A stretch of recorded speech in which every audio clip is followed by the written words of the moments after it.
The Netherlands off to a flying start on home soil here at the beautiful VCC ground in The Hague yesterday with a win over Scotland. Today, the Irish are waiting for them. The Green Machine are in town. 3 teams here. Some invaluable World Cup preparation and the series on the line. I'm Mr. Maximo. This is the ECN Netherlands T20I Try Series and it starts right now.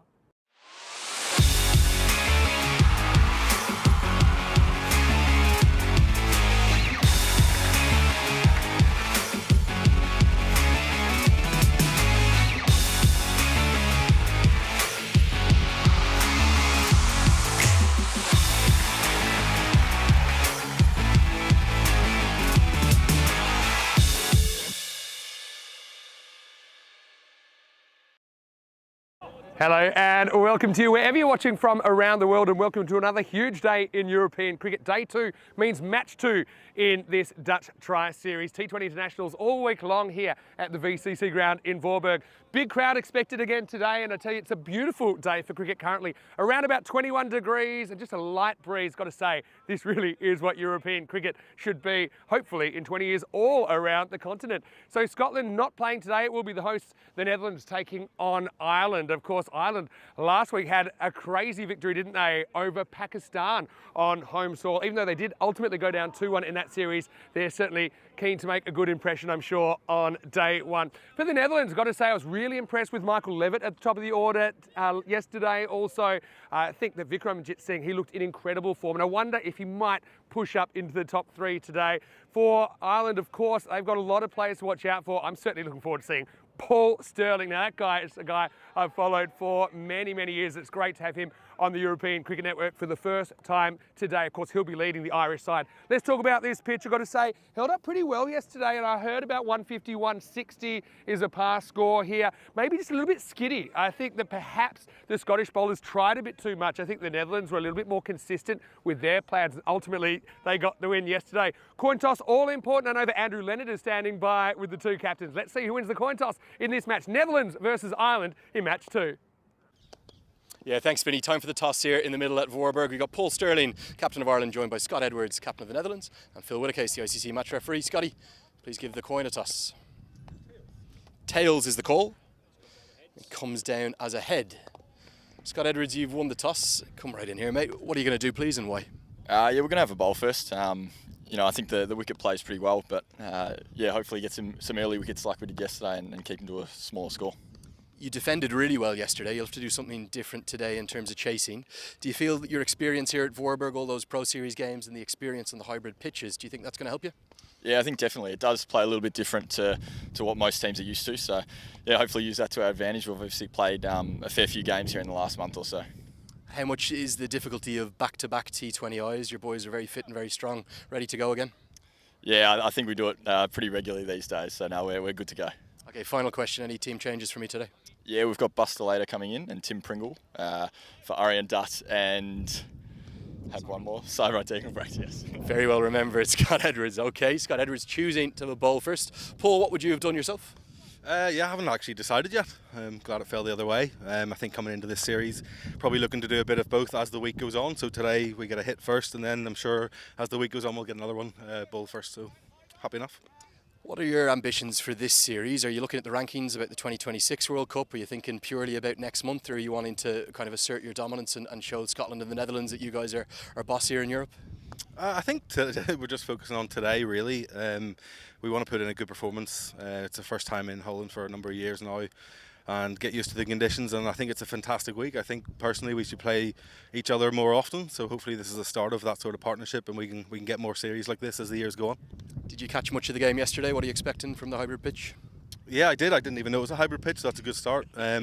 Yeah, look, I think again we're still in that phase where we're focusing on the World Cup coming up, and it's the lead up to that. We're very much focusing on what we're doing well and what we're looking to do well, and as the week progresses and maybe into the World Cup itself, we'll start sort of focusing on other analysis on pitches and circumstances and weather conditions, etc. So yeah.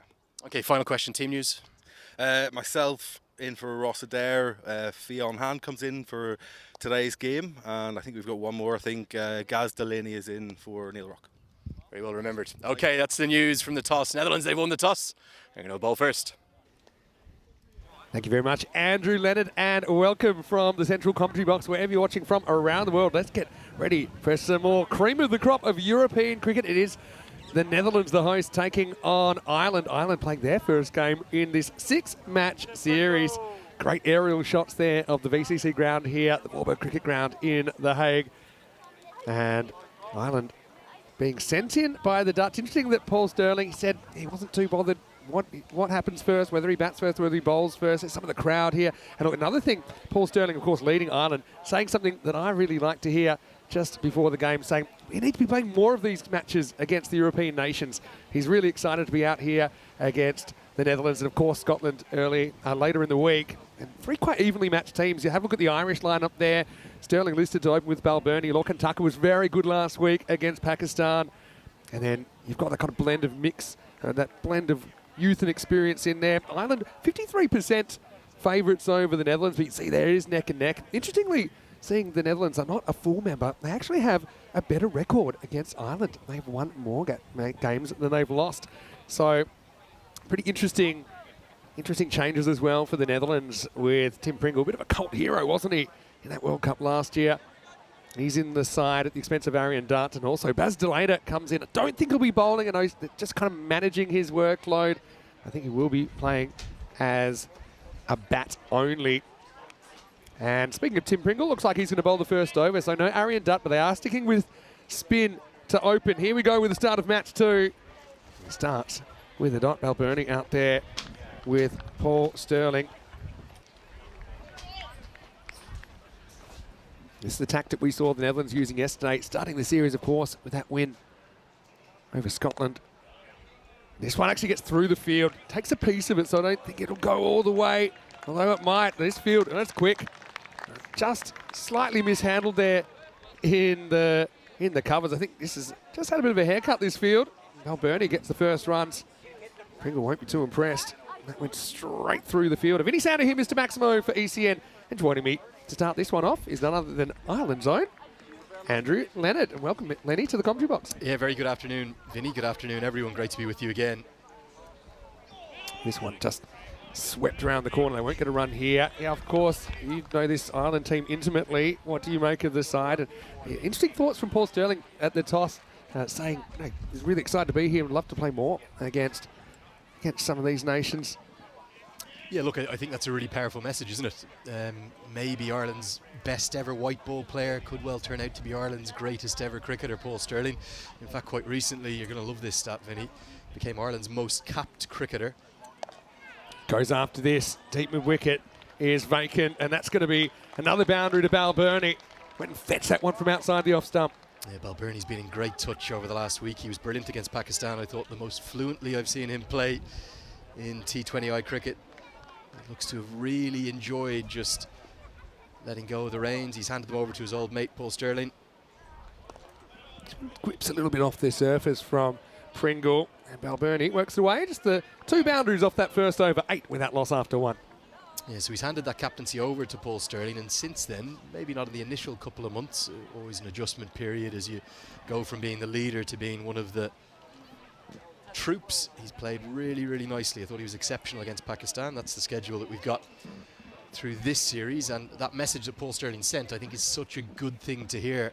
A player of his calibre saying, it's not, oh, we don't want to play against the associates. We should be playing more against the associates and more against their European rivals. And I think they've benefited in a way where they've come in the last decade, becoming a full member, being able to play Test cricket, the pinnacle of cricket. And also I think they understand the importance of developing these nations and kind of getting more seats at the table, if you like, at the top level of the game. Viv Kingma was excellent yesterday. 4 wickets and a player of the match performance. He's going to start from the paddock end, the far end there. And Sterling will get to face up for the first time. When you think of it, it's an hour flight from Dublin or from Glasgow or from Edinburgh. These 3 countries, they should be playing more against each other. How will Kingma go now against Ireland? Going to be good to watch him. This one's fairly straight round the corner. They'll get through for a single. Interesting, they've got the kind of floating slip in place there. They've got the square outfielders as their 2 outfielders. This was a tactic we saw employed by the Netherlands yesterday. All the talk is, of course, not just to this series, but the World Cup that's going to follow it. And I think we got a sign yesterday, an early warning shot from the Dutch that they're going to be a team to watch at that T20 World Cup next month. The trick for them, the difficulty for them, is that group they have. Such a difficult group in Group D. 3 Test nations and Nepal they'll play against. Ireland maybe no easier with India and Pakistan, and then USA and Canada too. Kingma on a good length there, played away by Balbirnie. Did score some runs last week. Speaking of Pakistan obviously playing in Ireland last week, and for Ireland to beat Pakistan, that's a big confidence boost going into the World Cup, isn't it, as well? Yeah, it was a huge win, and there's a lot of talk in and around probably the 6 or 9 months leading up to that. Paul Sterling assumed the white ball captaincy on a full-time basis late in 2023, late last year. Since then, they've had an away series win to Zimbabwe. They probably should have won the series against Afghanistan in this format, in charge after winning the first game, and they took that big win against Pakistan in Clontarf too. Backs away slightly this time. Kingma, one thing about him yesterday, I think he just kind of went for consistency. I think we saw Scotland probably trying a little bit more with their seamers kind of within the over yesterday, but Kingma was just getting that hint of away movement. You saw it there as it whistles past the outside edge of Andy Balbirnie. Yeah, it feels like he's been around such a long time, doesn't it, Vivian Kingma? 29 years of age, plays for the Voorburg Cricket Club, lives a matter of yards away. Meters now we're in Central Europe, sorry, but you can literally see his house, and funnily he's bowling to a guy who grew up right next to his cricket club in Pembroke Cricket Club in Andy Balbirnie, 6 doors away. Steps across, and spin down the leg side won't be wide because T20I regulations, it kind of went to his original position. But Balbirnie certainly trying things. That was probably one and a half stumps away. There's Viv Kingma's house right there. Absolutely love it. You couldn't ride it, could you? Imagine how proud, I know Jack Kingma's always proud of his son, but must be even prouder today. After a player of the match performance yesterday, 4 for 21, he was the pick of the attack by a distance, maybe the player of the day. Just superb, he won that player of the match award. Love watching him go about his business.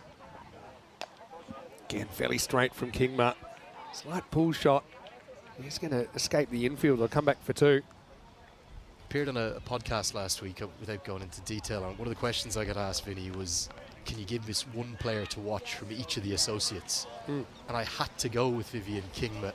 And it's more than just a cult status he has now. You know, he's an incredibly popular guy. He's probably the only top-level fast bowler I know of bowling in his spectacles. That's why I always have a soft spot for him. But I think he's a player to watch there with real reason. Think of the players he's beating out for this opening bowling role. It's been brilliant of late.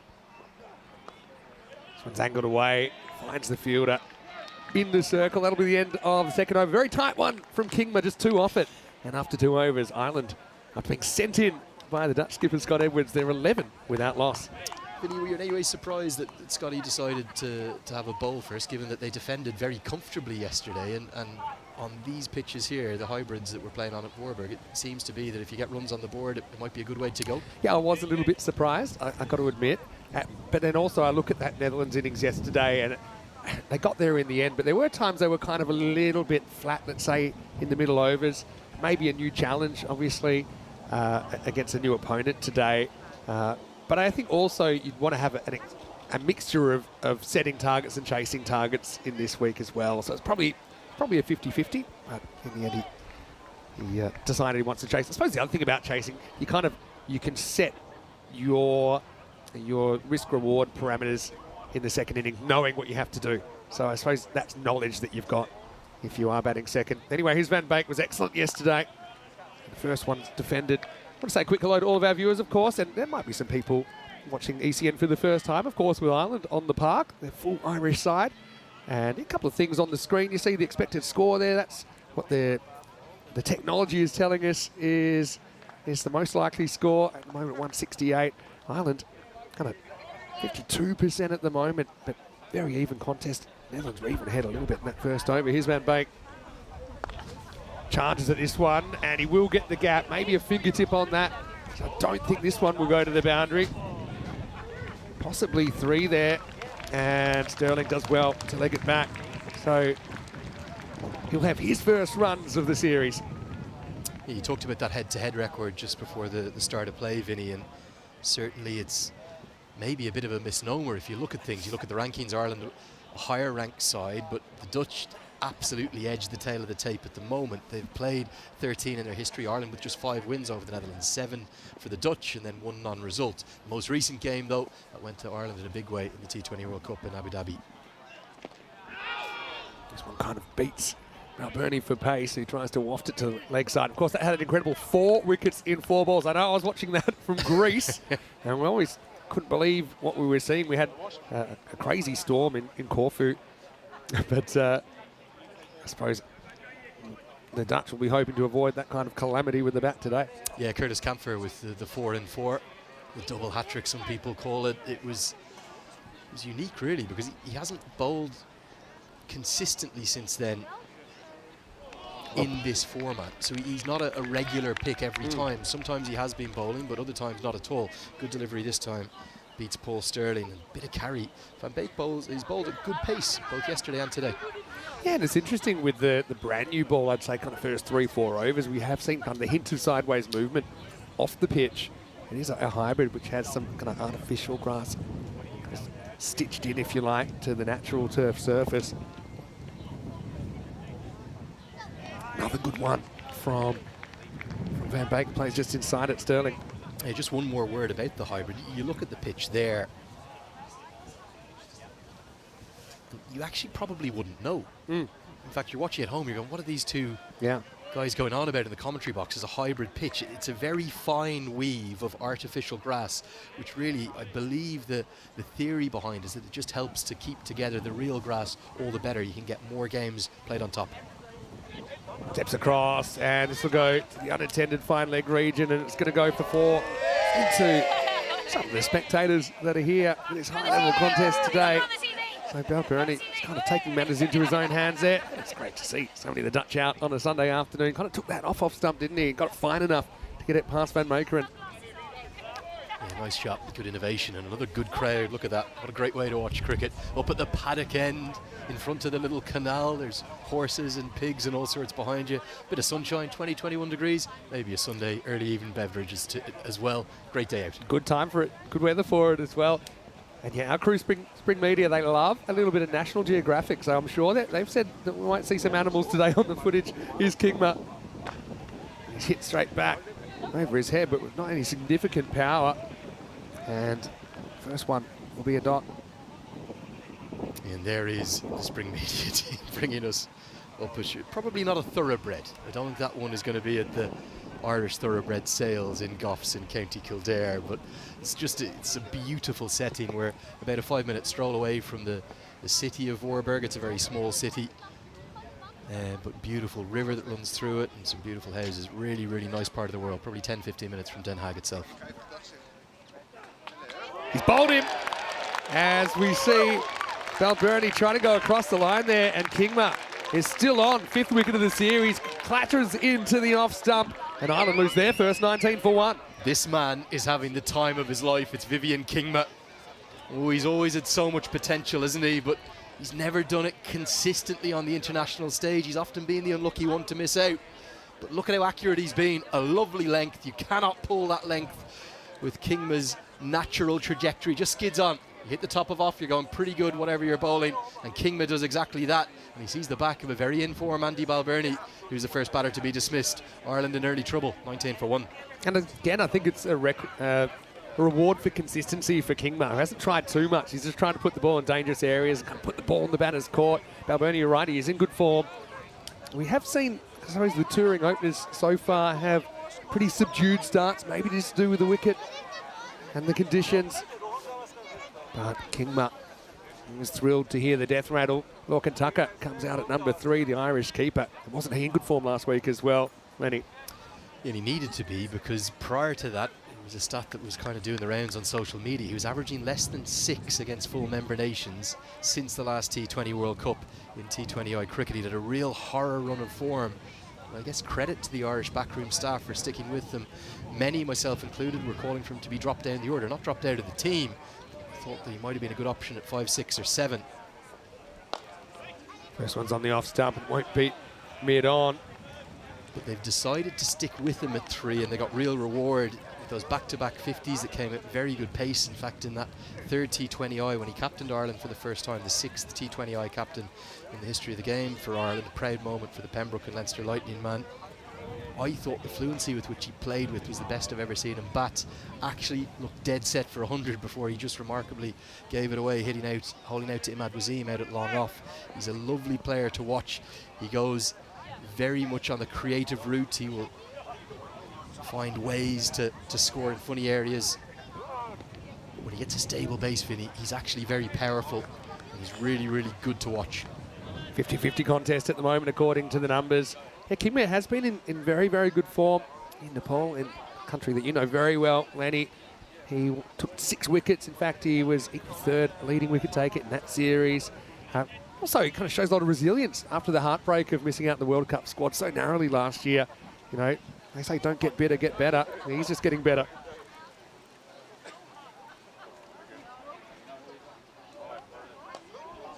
This is glanced away, though. It'll beat the man in the circle, and that's going to be 4. So it kind of breaks the shackles a little bit as Tucker gets off the mark. Well, not a great piece of fielding from Daniel Dorham. I thought he should have got something on this.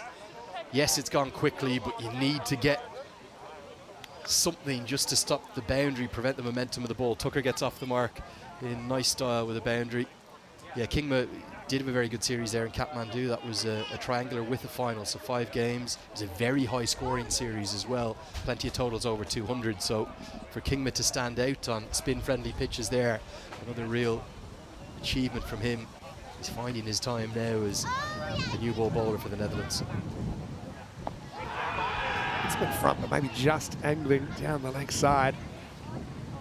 Yeah, the fielding, I suppose it was a little bit of an issue for Scotland, wasn't it, yesterday? I think this one, for me, was kind of carrying on past the leg stump. Yeah, we don't have a camera directly behind the bowler's arm from the other end, but you could just see it there. It might have been a bit of height concerns too. Certainly half a shout, to say the least. But Kingma causing problems, and it's not just with the movement away from the right-hander. Nips it back in sometimes too. Great bowler to watch. Yeah, I think that was one that didn't really have that kind of away nibble that he's been getting most of the time, and that's why it beats the inside edge, but I do think it was a good decision from the official. Last ball of the 4th.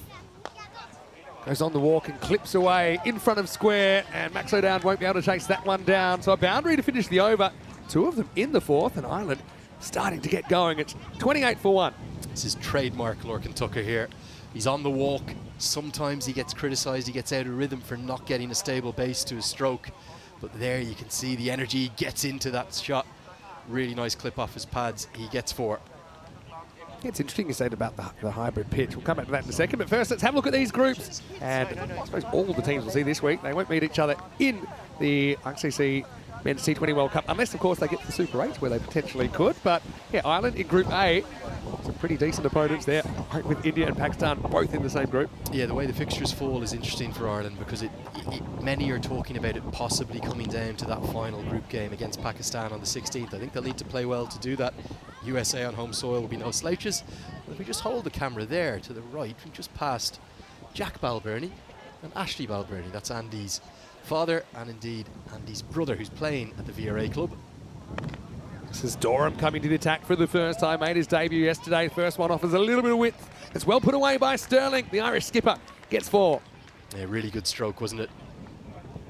Just opens up his favourite offside. He loves width. Daniel Dorham may have to keep an eye on that. Sterling, he's just prolific through the offside. Any width, whether it's off pace or spin, he'll find a way to score really heavily through there. Oh, popped back a catch, and Dorham was never going to miss that. Maybe a slight change of pace, but horribly misjudged by Sterling, who goes 4 and out, and Ireland 32 for 2. I think he's trying to hit it to long on. It's almost stuck in the pitch rather than gripped. Well, that's the indication that Paul Sterling is giving. Definitely credit to Dorham. He's held it back a touch, but you can just see there, sticking in the wicket a fraction, maybe a hint to turn 2, and it's the simplest of catches. You're not going to be able to hit it over Daniel Dorham, because what is he, 6'8", 6'9", 6'10"? Who knows? It's 2 big scalps for the Netherlands early in the power play. Balbirnie the first to go, Sterling the second. Ireland's captain has to take the long walk back for 11. It's 33 for 2, 32 for 2. Yeah, it might have been over a regular sized human, you never know. But yeah, Sterling just undone by that one. You're right, kind of stops in the pitch. Just tap back, really. So this will bring Harry Tector to the crease. Of course, we've seen a fair bit of Tim on the network playing for the Irish 11. And He's a player that has a lot of talent, and Harry, of course, certainly a little bit ahead of where Tim is in his career. Comes in after a fairly subdued start, I suppose. I was going to say also, yeah, the fielding was a bit of a problem for Scotland in the first innings yesterday. They also had their issues with some missed opportunities. We've seen a couple of missed fields go for 4 so far. Tector faces up for the first time. Yeah, Tim Tector's had a really bright start to the year, the brother of Harry, for the Leinster Lightning team. He had a bit of a horror show of a tour with an Irish emerging team that went out to the Caribbean. Barely scored a run. I think he had 3 or 4 ducks out there, but since then he's had 3 50s for the Leinster Lightning. He's bowled him. He's played all around that one, and Tector's going to have to go for a duck, and Dorham's got 2 in the 5th. Well, this is Ireland's modern attitude. They keep going whatever the situation. They keep attacking. They keep playing shots. Occasionally, it's going to prove a little costly and can look a little foolish. You've already lost a wicket in the over, and Harry Tector, as he watches this one back, he's not going to be overly pleased, is he? He'll think this was in the area for him to hit and execute. He's probably looked to go a little squarer than he would have liked. If he'd held his shape and gone down towards long on, he might have been okay. But it's a massive over for the big man, the left arm spinner, called into action in the power play. He's found 2 in it, and it's 2 of Ireland's biggest fish. Paul Stirling gone, and now Harry Tector 2. Ireland in all sorts of trouble. 32 for 3. And Dorham's interesting, isn't he? Because he's not afraid to slow the ball down a little bit. And that certainly never really came on either. To Tector, who played all around it. Yeah, the big man having a very good start to his debut. And we know that Dorham actually, these are his first T20 internationals for the Netherlands. He did actually debut in a first-class match against Ireland in 2013 when he was only 15 years of age. Yeah, you won't believe that, Vinny. July 2013, the ICC Intercontinental Cup. A couple of the Irish players playing today were actually playing that day. George Dockrell and Andy Balbirnie, both in the Irish lineup back then. Dorham, 7 wickets. This is pretty close as well. Umpire maybe thinking that's just going to go down the leg side. Maybe a touch of bat on that as well. Camphor coming in at number 5. Yeah, Curtis Camphor, the new man to the crease. It's just the drift. Look at the lovely drift that he's got. It's clearly going to miss the leg stump. That's a really good decision. Netherlands into favouritism, 60-40 at the moment. Tossed up, if anything, this one came back at Camphor, so a great start for Dorham with 2 for 4 in the 5th over, and the score is 32 for 3. Let's welcome you into the box here. Vinny Sandhu, Mr. Maximo for the European Cricket Network, and joining me for the first part of this game, none other than Andrew Leonard. Lenny, pretty impressive start for the hosts. It's particularly with the ball. I mean, the fielding's been a little bit off, but I think they're really thrilled to have 3 early wickets. Yeah, I think those who would have looked at this series and said, oh, Ireland are favourites, they're the Test Nation, they're the highest ranked side, they don't really know the 3 teams then, because the Dutch are a very, very fine T20 side. Scots too, I know we didn't see the best of them yesterday. And if you look at their records historically, all 3 of these sides, they always have find ways to beat each other. Also for Ireland, this is going back to an Achilles heel of theirs. They tend to struggle against leading associates. They really do. They actually in some ways go better against some of the lower ranked full members. Shows how competitive those sides ranked probably 8th to 20 are now. It really is. It's a smorgasbord of cricket on ECN as well. And remind everyone that we've got 3 concurrent series at the moment as well. So don't forget to subscribe if you are watching on ECN as we get ready for over 6. And Van Beek being swung around to the paddock end. And the big question now for Lorcan Tucker, who's found that form and found a bit of rhythm against Pakistan, is can he keep doing it? Back-to-back T20I 50s over the last 2 games of that series. They were in very different circumstances when Ireland were generally setting totals and actually looking really, really good. They're in all sorts of trouble here. Leg side, maybe a little bit of a touch on the pad, so no wide call from the umpire. Interesting that the computer's still giving Ireland 150, which I still think would be a pretty competitive score. That's despite the loss of these 3 early wickets. And certainly if you look at all the changes for Ireland from that last game, it's a much deeper batting lineup today for Ireland. If I was to suggest the likely batting order, although they have shown some flexibility in the middle, we'll probably see George Dockrell at 6, Gareth Delaney then at 7, who's been in good form with the bats. And then after Delaney, you've got real power still to come with Mark Adair and Barry McCarthy back into the team after those back spasm issues he had in the second and third T20. So batting all the way down, not just to 9, but 10 as well, because Fionn Hand into the team, and he has a golden opportunity here in the Netherlands. Graham Hume couldn't travel over for well-publicised reasons. Fionn Hand, he's not in the World Cup squad, but that's a preliminary World Cup squad. That can be changed. If he can show his worth here, not just with the ball, also with the bat, he's a real sort of talismanic fielder too. Golden chance for him. And then it's Ben White at number 11, the only one won't offer much value with the bat. Yeah, I think opportunity is a really good word to sum up what this week's all about as well, individually and of course collectively, as Tucker just prods this into the leg side or scramble through for a single. Vinny, you were asking me off air, could Ireland have won that series given that they won the first T20I against Pakistan? They absolutely could have. And in fact, for much of that second game, they were right on top. I think Pakistan were 13 for 2, needing one, I think it might have been 190, in fact, that they needed. And there was 2 very costly drop catches at that phase of the game. I think it was Fakhar Zaman and Mohammad Rizwan both dropped in their 15s or 20s, went on to make 70 plus. Another tuck away to square. Van Beek keeping things wheeling and dealing. Pretty tight 3 wickets for him yesterday. He was also excellent with the ball, wasn't he, for the Dutch? Yeah, really love watching Logan Van Beek. You talk about him as that triple threat. He absolutely is. Does it all, bat ball in the field. He's also possibly the nicest guy in the circuit, which is a big statement given just how many great guys there are involved in European cricket, in the world game. But Logan Van Beek, he's just living his dream, isn't he, here for the Dutch? This one's clipped away. They run the first one and happy with just that. End of the 6-over power play, and Ireland a little bit behind the 8 ball, but still plenty of cricket to come here in this innings. It's 35 for 3 after 6. When he's Andrew here, Mr. Maximo. Leave you with Andrew Lennon stepping in for me now. It's going to be Corey Ruckers.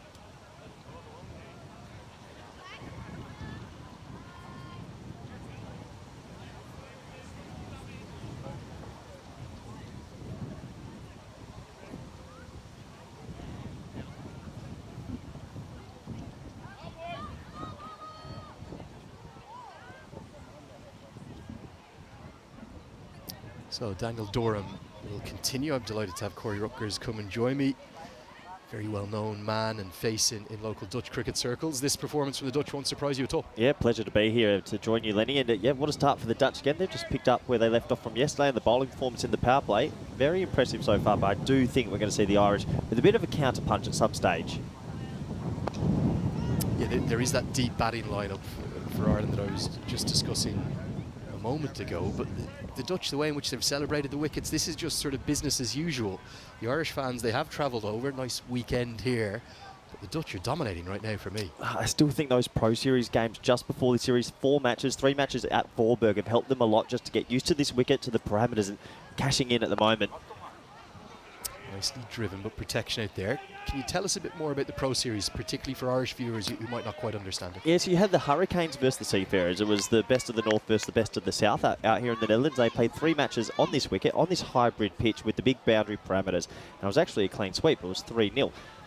Scott Edwards is captain of the Seafarers and Max O'Dowd was captain of the Hurricanes. But all the players got valuable experience out here. And I just think since this series has started, they've really used the pitch wisely. Good use of the feet here from Tucker. Gets it very straight and straight enough, despite the athletic dive from Logan Van Beek right in front of us. That's really good batting from Tucker. It's where you get good reward here, straight down the ground, despite the long boundaries. Yeah, beautiful shot. Absolutely beautiful shot. Using the feet. Not easy man to come down to. We were touching on that. Durham's about 6'9", 6'10" even. But what a beautiful shot that is. And maybe this is where Ireland can come back a little bit in this. So those Pro Series games, that was in the T20 format? Yeah, T20 format, all as their first sort of real preparation since the Nepal series to get ready for this World Cup and for this Tri-Series, because there's quite a lot of weight on this Tri-Series, which I'll touch on in a moment. Tucker's other go-to shots, the sweep shot. And if you look at the importance of the domestic games, the top class is still very, very strong. That's the top club game, but this is kind of trying to bridge the gap, is it? Yeah, what the Pro Series is, you're trying to get the best of the best in the country just to go one step above what the top classer is. So close out the 7th over, it's pumped down the ground for a single, score of 42 for 3 now. Yeah, so what you're trying to create is just a system where you have a level just above what the domestic scene is that brings the best in the country to try their skills and maybe put their hand up for selection for a World Cup squad, for a Tri-Series. There's something about this tri-series that I just want to touch on a little bit. The rankings and the points numbers are massive. With what happened last night with the Netherlands win over Scotland, they're actually moved up to 12th, and if they beat Ireland today, they would go to 11th. There's automatic spots on the line. We've got India and Sri Lanka, that World Cup's in 2026. If you're in that top 12 ranking cutoff date in about 6 weeks' time, you get a free ticket. So, I mean, this tri-series, if any of these teams are able to go on and win 3 from 4, or maybe Ireland and Netherlands go 4 from 4, you almost guarantee that you will get the automatic spot in 2 years' time as well. Yeah, in essence, the reason for that is the top 8 teams from the USA and Canada will qualify automatically for the next T20 World Cup that will be co-hosted by India and Sri Lanka, who get their tickets as co-hosts. But if they go in and get to the Super 8, it means it'll be the next 4 on the rankings that qualify as Paul van Meekeren comes into the attack. Cut away immediately by Tucker behind square. Really good shot. Right on top of the bounce, 4 more to Lorcan Tucker. Yeah, beautiful shot. Rode the bounce nicely, didn't he? Van Meekeren's first delivery, a little bit back of the length, a little bit of width on offer, but that's a gorgeous cricket stroke.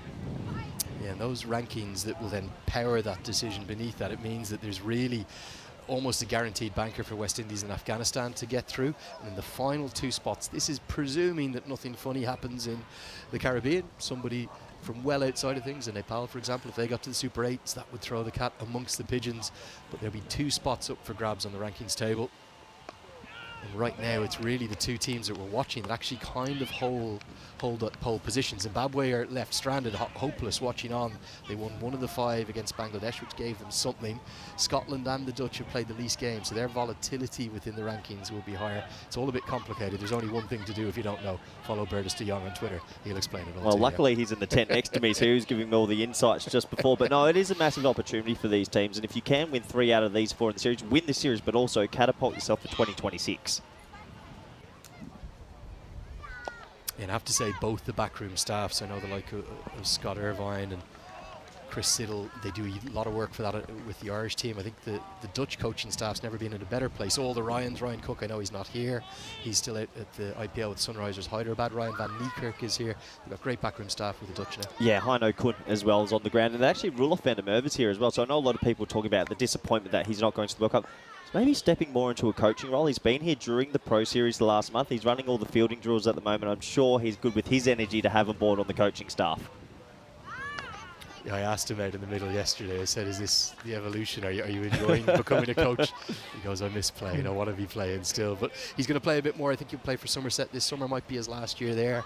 I think he's still going to be in and around the franchise league. So it's not. We're not saying never again for Roelof, but for right now, you can see with the quality that they have coming through Durham and Pringle, you can understand why he stepped aside. You can understand why there's a little bit of a transitioning phase going on for him, but also in that Pro Series, actually, he played a couple of games just to show the younger fellas, look, I'm still here and I can still get it through. Good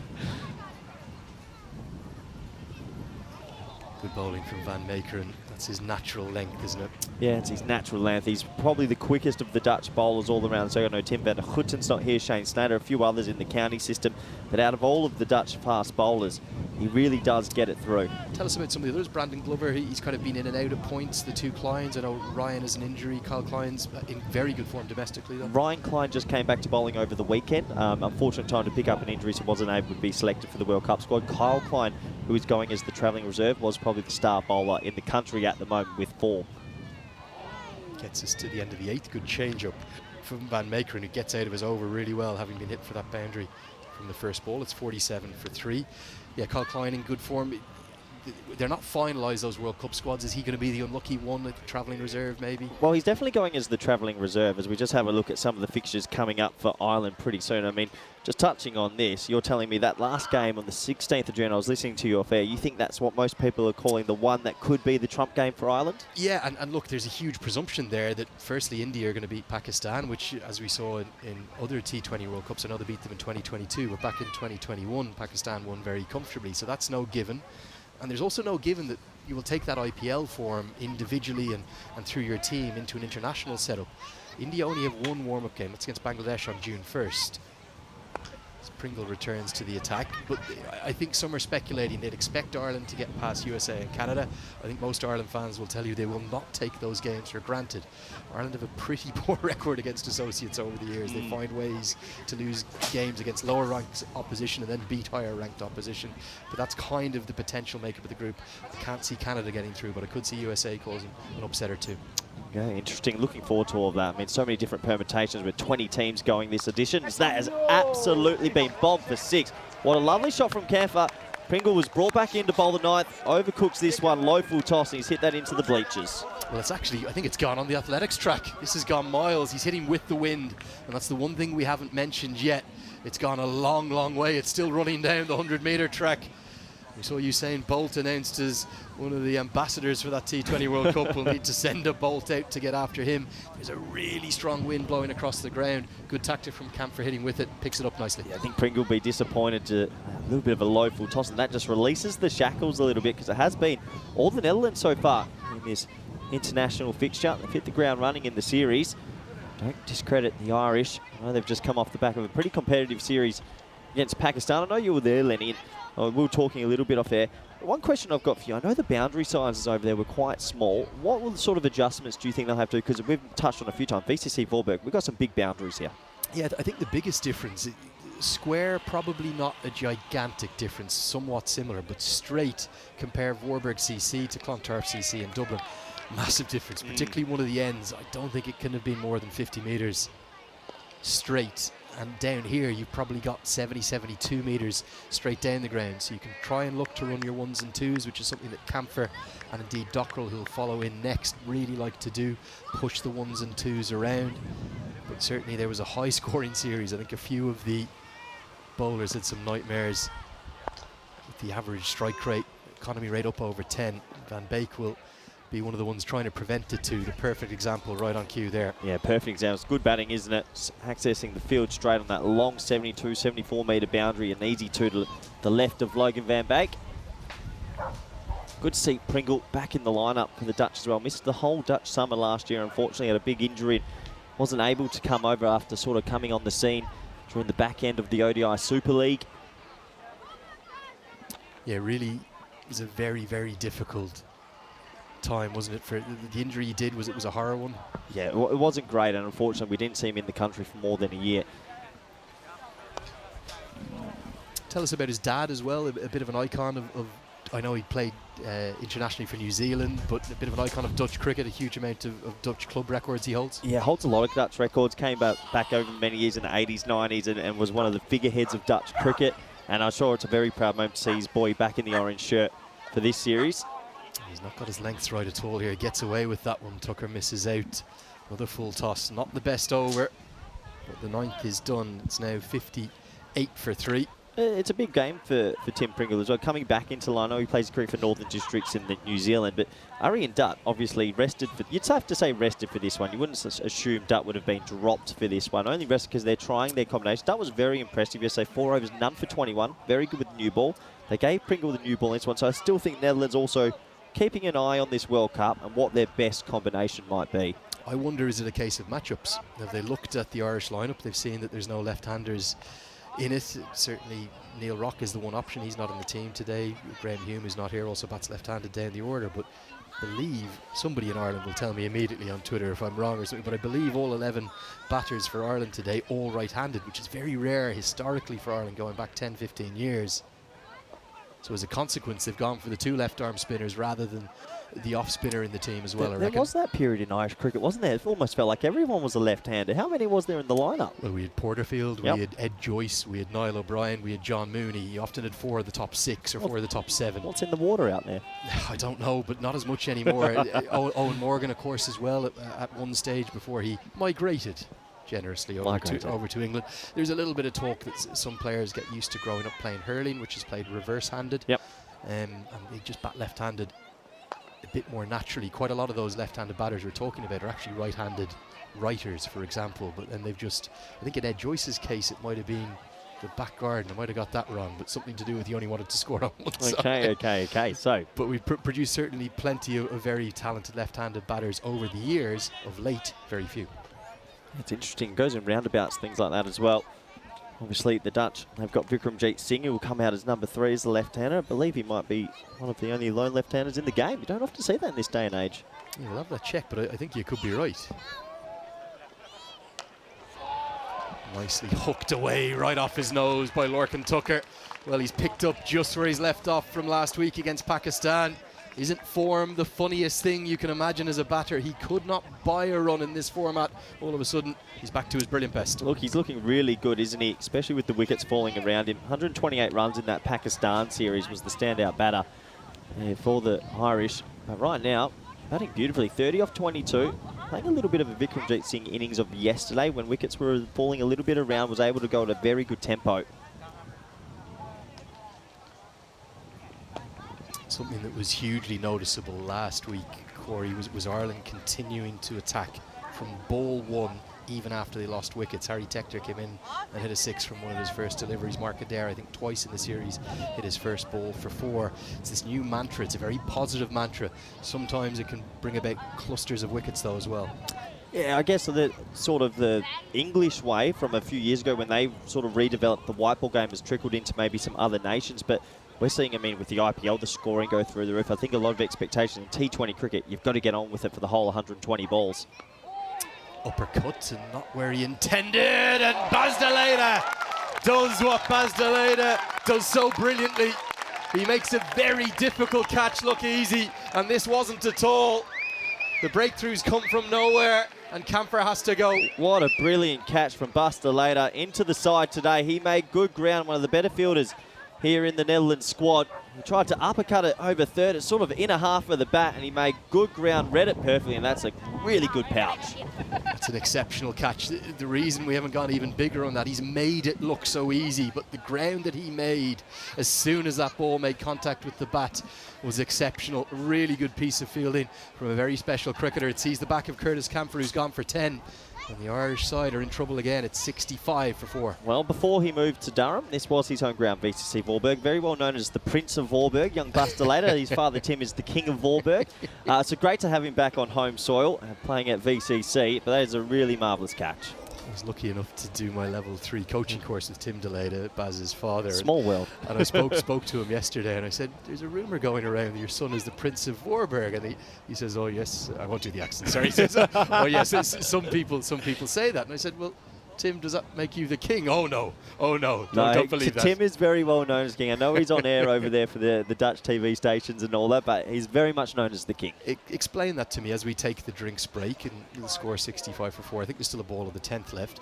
How brilliant is that to see Dutch cricket on television during the Cricket World Cup last year, domestic television, and now this series being broadcast not just with us on YouTube and around the world, but on Dutch TV. I think it might be on a streaming platform, but with the Dutch language driving the commentary. So good to see. Yeah, it's very important, I think, for the growth of cricket in this country and all these other associate sort of nations in Europe that want to grow the sport, to have the natural language. So we've got Dutch TV have picked up the cricket as well. Dutch commentary on another network, which is fantastic. I know they did this 2 years ago on Ziggo Sport as well, and it's just another step in the right direction. The national team's growing at such a rate. We need to get more to the public eye to get more cricket fans and more cricket players in the country. You've lived here a long time. What are the kind of questions you get domestically? Because I know the profile's never been bigger. I saw during the World Cup itself there was a lot of interest and interaction with how well the Dutch team were performing. But what questions do you get? Do they understand the sport? I think it's what the team's achieving at the moment is giving it more eyeballs, but still you're trying to get into a public that doesn't truly know the ins and outs of cricket. But credit to the men's national, credit to the women's national team as well, who are doing really good things, and it has got more eyeballs, more attraction, more kids are playing than ever. Hopefully the next generation of superstars, the next Baz de Leede, might be coming through. One ball left in the 10th. It's Dockrell it will be at number 6 in his role that he loves to play for Ireland, the finisher role, but he's in earlier than he would have liked. He likes 5 or 6 overs in these T20s. Halfway stage of the first innings. For me, the Dutch are much more than 57% favourites right now. Ireland need to go somewhere to get a defendable score. 65 for 4 the score. Yeah, look, this is what they are all warming up for, but it's not just a warm-up along the line here, but the big World Cup just around the corner, 20 nations. And I know that must mean a lot for yourself, Lee, as well. I know you cover a lot of cricket around the globe. 20 nations. Finally, a big event for cricket has expanded to this amount. How does that make you feel? Does it give you a nice little tingle? Well, you're gonna sledge me, but I've just got the goosebumps running up my arm, because about time. It's taken far too long for us to expand to the point at which the associates deserve and the sport deserves. The best stories in our game for me, by a distance, they're not in the IPL. They're not in Ashes, they're not in the bilaterals, they're in the associate game. The stories of sacrifice, the journeys that players take to go on to represent their nation or their adopted nations, the sacrifices that players and their families have made to go and chase their dreams, to play against the very best players in the world. I've always thought we've got the most brilliant sport in the world, but sometimes we don't tell people about it. This World Cup is a chance to do that, and with it going to be live across continental Europe and ICC TV, I think that's in almost every part of Europe, maybe with the exception of the UK and Ireland. That's a great innovation too. And I'll tell you something, I've staked my reputation on it, which isn't worth much, as you know, Corey, only a couple of days. But I think there's not just going to be one associate win at this World Cup over full members. I think we're going to see multiple associate beating full member occasions at this World Cup, which will be some of the big stories of the tournament. Yeah, absolutely. They usually grab the headlines, those big upsets. Oh, that's a gorgeous slog sweep. It's one of Tucker's very favourites. Again, tactical, strategic hitting with the wind that's piling across the ground. Picks it up, lifts it out towards the Athletics track. 6 more. As you mentioned, that breeze is going from left to right on your screen. Just had to get it up and under. He's playing a lone hand at the moment. He moves to 30 over 25. Lovely shot, lovely extension of the hands. Now that's brilliant batting. 6 more to the total. Can Tucker keep going about his business? Probably not the start that the Irish would have liked, but a good last 10 here. 160, 170 definitely plays.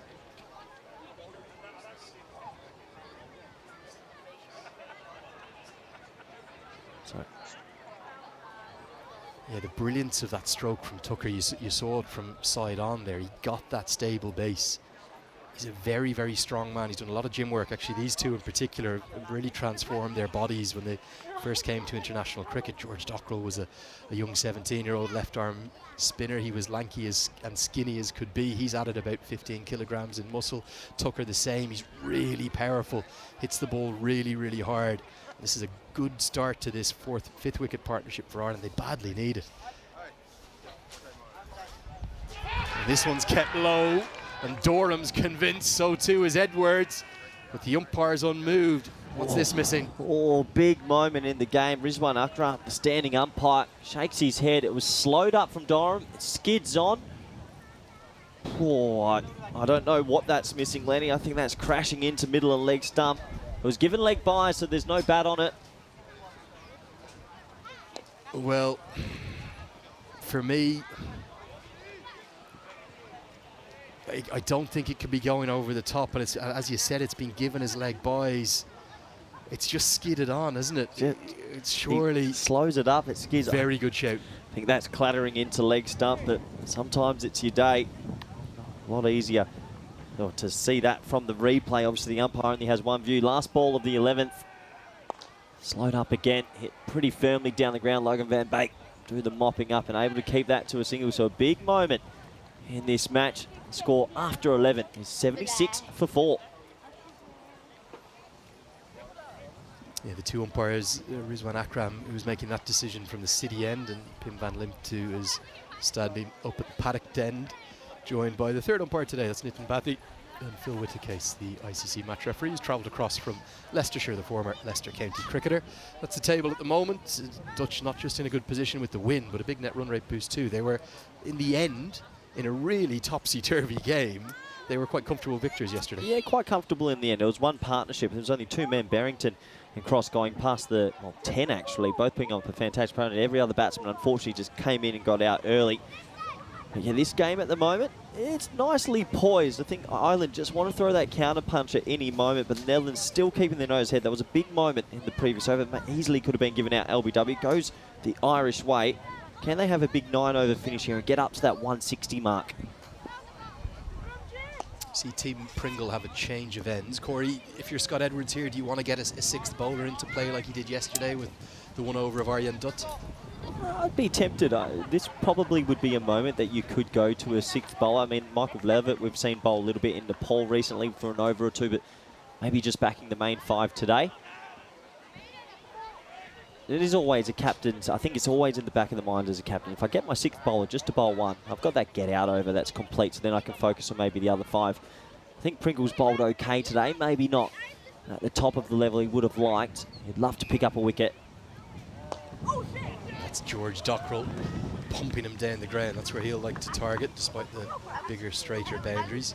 Yeah, his father, Chris Bringle, 68 appearances for New Zealand, 14 tests, 58 ODIs, but it was really his journey to come and play club cricket here that has made a son that's been born in the Netherlands, very much proud of his Dutch parentage as well. His mother is a Dutch woman, and representing the Netherlands very proudly. That injury he had has meant that this is his first T20I for, I think, about 18 months. Quite some time. He was quite prevalent in the ODI Super League. He came over and played England and all the big 50-over games, and then unfortunately wasn't back on the shores for quite some time. As that is a lovely exquisite stroke, but might have found the fielder, and he's going to have to go.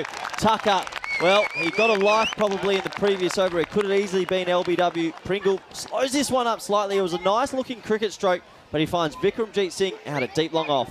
You can see Tucker just shadow batting. He wanted to go square. He was looking to go over extra cover, but he's just dragged it a touch, hasn't he? Maybe he got cramped for room or something. With a bit of a look now. No, he didn't get cramped for room. He just ended up going much straighter than he intended. He's given this one away. Good catch. Very well judged by Vikramjit Singh.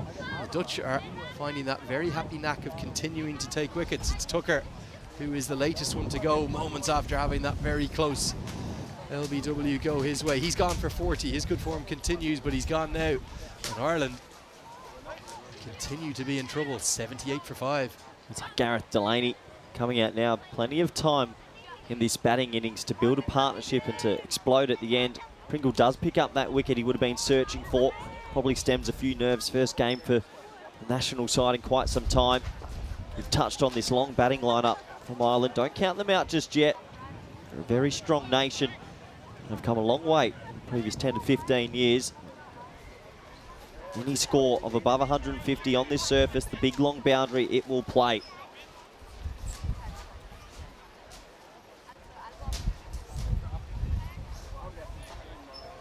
One ball remaining for Pringle here. Scott Edwards does change his bowlers quite often. Be interesting to see who comes on from the city end. Buster later moves into slip. Yeah, good positive captaincy. I'd like to see that. Yeah, Gareth Delaney's best matchup, if you go by the analytics, is against left arm spin. He really likes murdering that down the ground.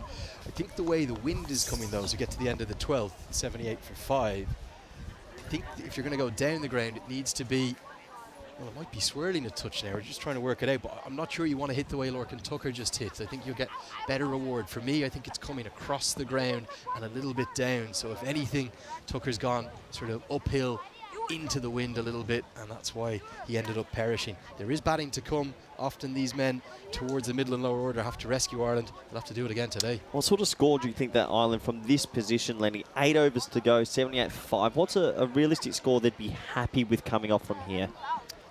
I think if they could get to 140, they'd probably take it from this position. It wouldn't have been what they would have wanted at the start, but that would be 62 off 48 sort of thing. Yeah, that's kind of going at 8 and over with 5 wickets in hand. But one thing's for certain, these two in particular, well, outside of Paul Sterling, you could make a case that they hit the biggest ball of all the Irish batters. So if they're still there, they could get more than that too. Seen a few, haven't we, just like that one there from Van Beek, where it's not a significant bounce. The kind of default is one's keeping lower rather than coming through higher on these wickets at Vorburg. Yeah, I think this is, we've talked about the wickets like, it is a stitched-in hybrid wicket, something very new. And every now and then, it's not that it loses too much pace. It's sort of like this skiddy sort of pitches and gains a little bit of speed sometimes. I know yesterday Scotland were getting pinned a couple of times in the power play. That ball there is a great example. It's a ball on a good length, but players have just sometimes struggled to find their natural timing because it pitches and doesn't naturally slow down what you'll get on a normal turf wicket. So watch this pitch. It's more of a little rolling off cutter, but it gains a little bit of speed. It does not slow down. Sometimes batsmen are getting a little bit stuck and not easy to adjust to something that you haven't really batted on much. It doesn't look like they're bowling many cross seamers. Are they sort of wobble seams? Yes, correct. I know Logan Van Beek's been working on the sort of the one rolling cross, little bit of wobble seam leg cutters. With a change of pace from Van Beek, and there's good protection out there, so it'll just be a single. All of the kind of the various options you have in this Dutch bowling attack, for me, whoever they pick, it always looks nicely balanced. Yeah, I think so. And obviously, we're not seeing Buster later either today either, and you've got Freddie Klaassen sitting aside. So I think that's one thing, and why we're talking about leading teams and maybe leading associates. I know the Netherlands don't like to use that word because they believe they're higher than that, and they definitely are. They've always had such good variety with their bowling attack. I mean, Aryan Dutt not picked today. I mean, we've seen Shuriz Ahmed and Saqib Zulfikar recently, the two leg spinners in the country, or Shuriz is a little bit more over the top. But they've got such different bowlers for any condition, any situation. And once again, we're seeing them come to show here today in Voorburg. Corey, getting some questions in the live chat, and it's great to have everyone watching. We've got the highest audience of the series thus far. Thousands in enjoying the action on a early Sunday evening here. Questions coming in, plenty of Nepal viewers as always too. Archie's asking, this new bowler Daniel Durham, it's going to be tough for Nepal to judge him. They won't be used to bowlers of his height. Yeah, people don't know a lot about Daniel. He's playing his first class cricket for Leeward Islands out in the West Indies from Sint Maarten, which is a Dutch province, so holds a Dutch passport. Extremely tall bowler, but very clever and deceptive with his paces and the way he changes the games. That one's nudged into leg side fine. I think something special if Daniel can bowl at the top, he can bowl in the middle, he can bowl at the end because he comes from such a little bit like Suleiman Ben. You look at him come to a ground, you think he's bowling left arm thunderbolts, but just left arm little fingers tweakers. And look, the Nepalese side, when they come up against the Netherlands, that's going to be a corker of a game at the World Cup. It'll open the tournament for both sides, and it's already a sellout, which is an amazing story. Associate v associate. I don't think there's going to be that much orange in the crowd. I think it's going to be a little bit more Nepal support, all that diaspora they have out across America. Well, I did see you in a bit of a music video earlier today, and I was impressed. Thank you. Tanka Timulsina, we got to give him a shout out. The official Nepal T20 World Cup song, 13 bowled, 80 for 5. What about yourself, coming from a full member background, but you're very much integrated into the associate game now? You do coaching work with Spain and also here in the Netherlands.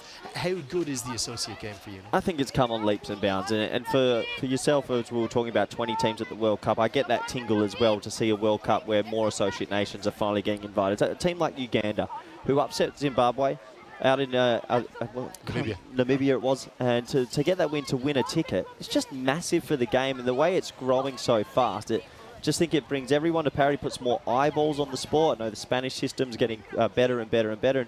An exciting time to be involved. I know I've got Dutch grandparents myself, so I came back to basically my homeland, and to be involved to watch how much these players have grown in the last few years is very exciting. And they're going on the same trajectory I think Irish cricket has been going on in the last 10 to 15 years. Ireland were the leading associate to become a full member. Netherlands, Scotland, they're not that far away, to be honest. No, and I think it's a really good shout, because the thing that brought Ireland to test status, it wasn't just the vision of the organisation and driving towards that, it was the performances on the pitch.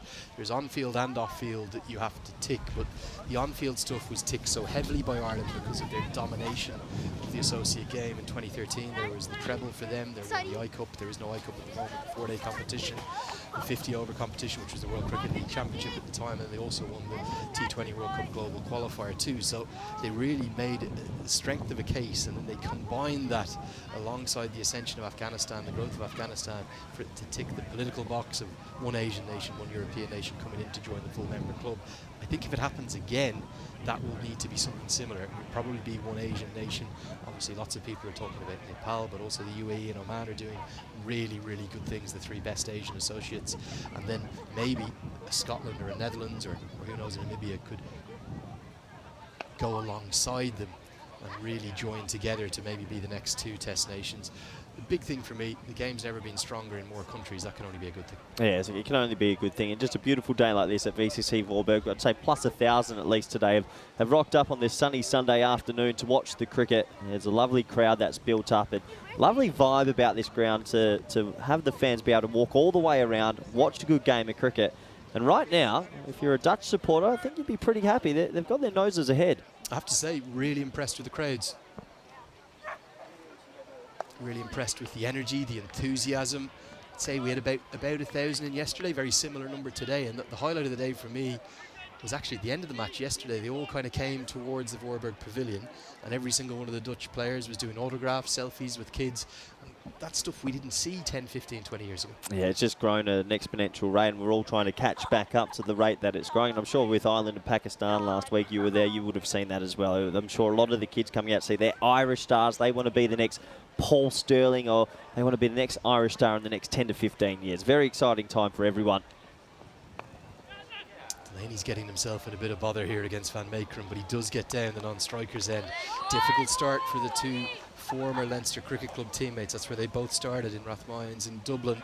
4 off 9, 2 off 6, 140 looks a long way away. It does look a long way away. Someone's going to come out here with a little bit of a cameo, but there's still 6 overs to go after this. Credit to the Dutch again. There hasn't been too much loose bowling, but this Irish team, don't count them out just yet. There is a long way to go in this T20. Just a couple of boundaries, release the shackles just a bit. Nicely played by Dockrell. Tends to look in this massive V from kind of a wide extra cover to a wide long on. Everything he'll try to hit is that direction. Just loves going straight down the ground, whether it's quicks or indeed spinners that he's facing. The challenge for Ireland here, Corey, for me, is they are very much set up as a chasing team. They don't defend totals particularly well. They don't even really like to do it altogether too often. And I know Paul Sterling kind of called my bluff out there in the middle. He said he didn't know what he wanted to do. I can guarantee you he would have bowled first if he won the toss. So he's gone straight up. Scott Edwards runs back. The short ball, a good option to Dockrell, and it pays dividends. Oh, the Dutch have been inspired here. They've been exceptional. They're completely outplaying Ireland right now, who are having it put up to them by the associates yet again. The Dutch on top, looking for 2 and 2. Yeah, they're looking for 2 and 2, and they are streaking ahead in this game. Van Meekeren's bowling a handy spell here, digs this one in. He's the quickest of the Dutch bowlers, which we've been talking about. He gets the line right here, cramps him for a little bit of room. Scott Edwards, the captain, runs back. Good catch over his left shoulder. He's not going to drop that. And right now, the Netherlands, the orange, they can't do anything wrong. A really difficult innings for Dockrell. Wasn't getting any help from Delaney at the far end, and as a consequence, he's the latest to go. He's caught for 6. It's 83 for 6. Ireland in all sorts. It does make me think how difficult it is for touring teams to come and play on this new sort of wicket, because it does seem like, once again, same with Scotland yesterday, so late on some, sometimes early on some. There has to be something going on here. They're a very talented batting group, the Irish. Look, there's still a deep batting lineup to come. Maybe 140, maybe 135. Still game on for me. Corey, can you explain to the viewers a bit more as well about the kind of the Dutch high performance system and how they're trying to keep the Dutch national team and contracted players in and around Dutch cricket, i.e. here in the Netherlands, for more of the year than ever before? It's about 7 months of the year they're trying to keep them here. I think for the first time in Dutch cricket, more players than ever are being contracted. High contracts A, B, C, and then high performance contracts. So even players that might not be in the starting 11 are starting to be looked after more healthy. And the expectation is that if you're playing for Holland, we want you in the country more instead of just flying in every now and then. And there's so many positives that you can have with that. Keeping your group together as another over is complete. 83 for 6, or 6 for 83 after 14. Keeping the team together, it means a lot. I think it really means a lot, instead of only seeing people a couple of months or just every now and tour. They've got a really good summer squad, and they have winter squads as well. And these guys are training 4 or 5 days a week now together, and you just see the benefits of it. And that's going to be their fixtures at that T20 World Cup coming up, starting with, well, for me, it's going to be one of the fixtures of the tournament. Isn't it brilliant to be thinking that we're talking about two associates as being one of the standout clashes that everyone's looking forward to? A sold-out game in Grand Prairie in Texas, quite close to Dallas. And then, of course, that one that will follow with Netherlands against South Africa. The Dutch will be favourites for that, surely, the way they're going? Oh, well, they probably are. South Africa are probably thinking, oh, no. But you have look at that tour for the Dutch. Dallas, New York, St. Vincent, the Grenades, and St. Lucia. Pretty good tour for that one. And if they get through, which they've done recently, could be a very good Dutch World Cup again. Return into the attack for Vivian Kingma now. Yeah, I don't know who did their schedule, but they're the only one of the 20 teams to go to 4 different venues, and in fact they're in 3 different countries, of course. I heard that from a couple of players, and I think they were pretty pleased with that, so they did get a pretty good draw. But I think also, looking at that group, a lot of people saying, oh, 3 full members. If you asked the Netherlands and you said South Africa, Sri Lanka and Bangladesh, they've been South Africa and Bangladesh recently, and they've pushed Sri Lanka a couple of times. So that group's wide open for me, and don't discount Nepal. Nepal, they're coming on leaps and bounds also. Yeah, it's such a funny group, isn't it? Because the Netherlands could easily lose that opening game to Nepal, then they're in all sorts of trouble. But if they could win it, then they're really in a strong position. to upset the apple cart yet again. I'd really fancy the Dutch to beat Bangladesh. I think that's kind of one of the highest percentage chances of an associate versus a full member kind of being turned over. And then Sri Lanka, I'd worry a bit more about that, the brilliance of Hasaranga in particular, on what could be turning wickets too. That's probably the thing that we don't know, and it's hard to group it all into one, because Texas is going to be different to Florida, to the drop-ins up in New York, and then all of the Caribbean venues are very, very, very different. Some of them have good pace and bounce, others turn a lot. So it's hard to know how to set up your squad and set up your team and what matchups you're going to expect. But Sri Lanka's spinners, Theekshana, Hasaranga against the Dutch, I think that for me would make Sri Lanka big favourites. Yeah, that will probably keep Sri Lanka definitely ahead, I'd say, in the favouritism. But I think when you look at that, South Africa, Nepal and Bangladesh, Netherlands with the system they've built will go over there very confident, as will Scotland and Ireland with the systems they've built. I think there's never been a bigger opportunity for all three teams in this tri-series actually all to break through into the Super 8s.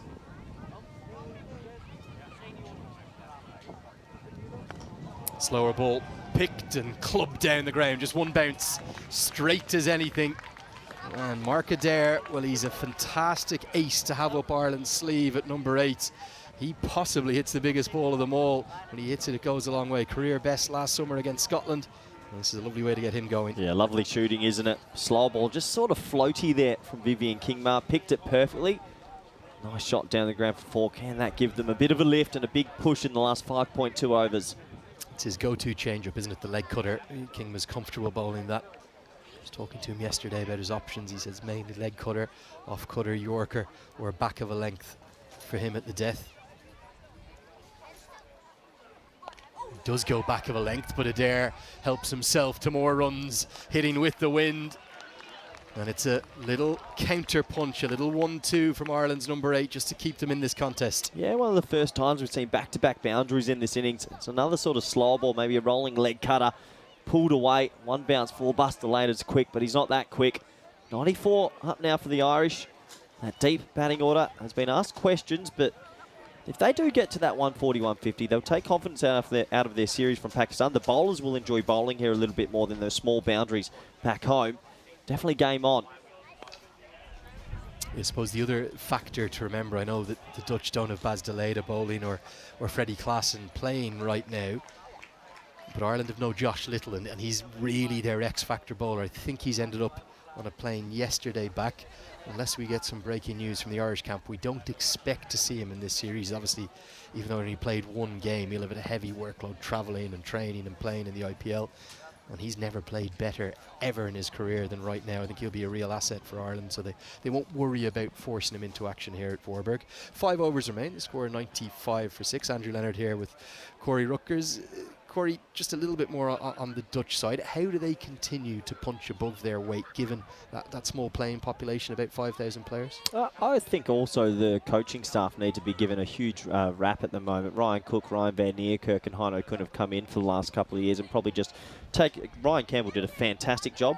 They've just taken it to another level.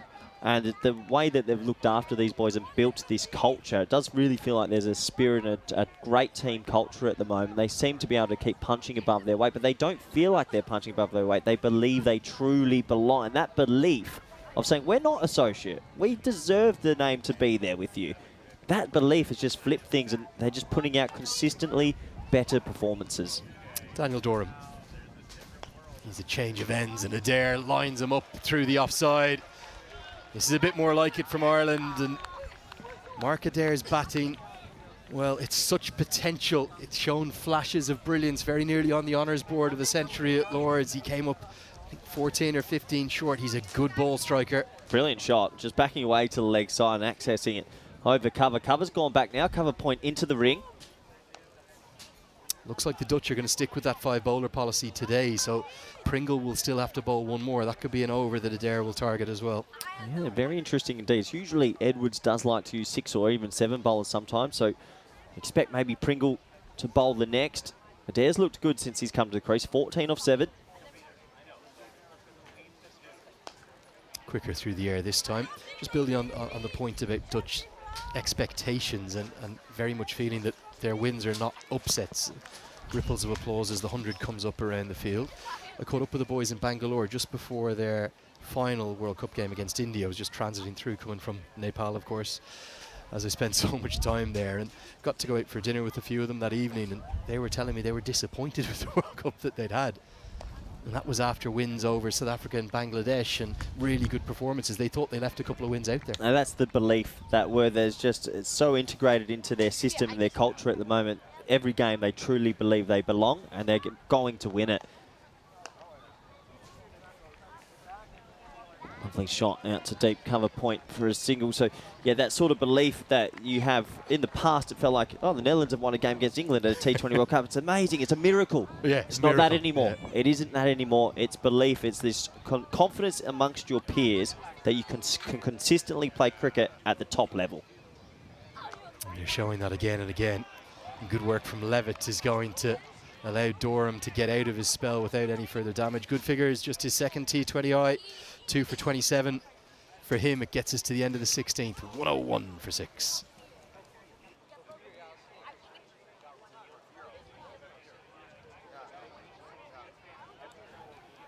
So with 4 overs remaining, just have a bit of a shuffle here in the commentary box. Vinny Sandhu joins me now.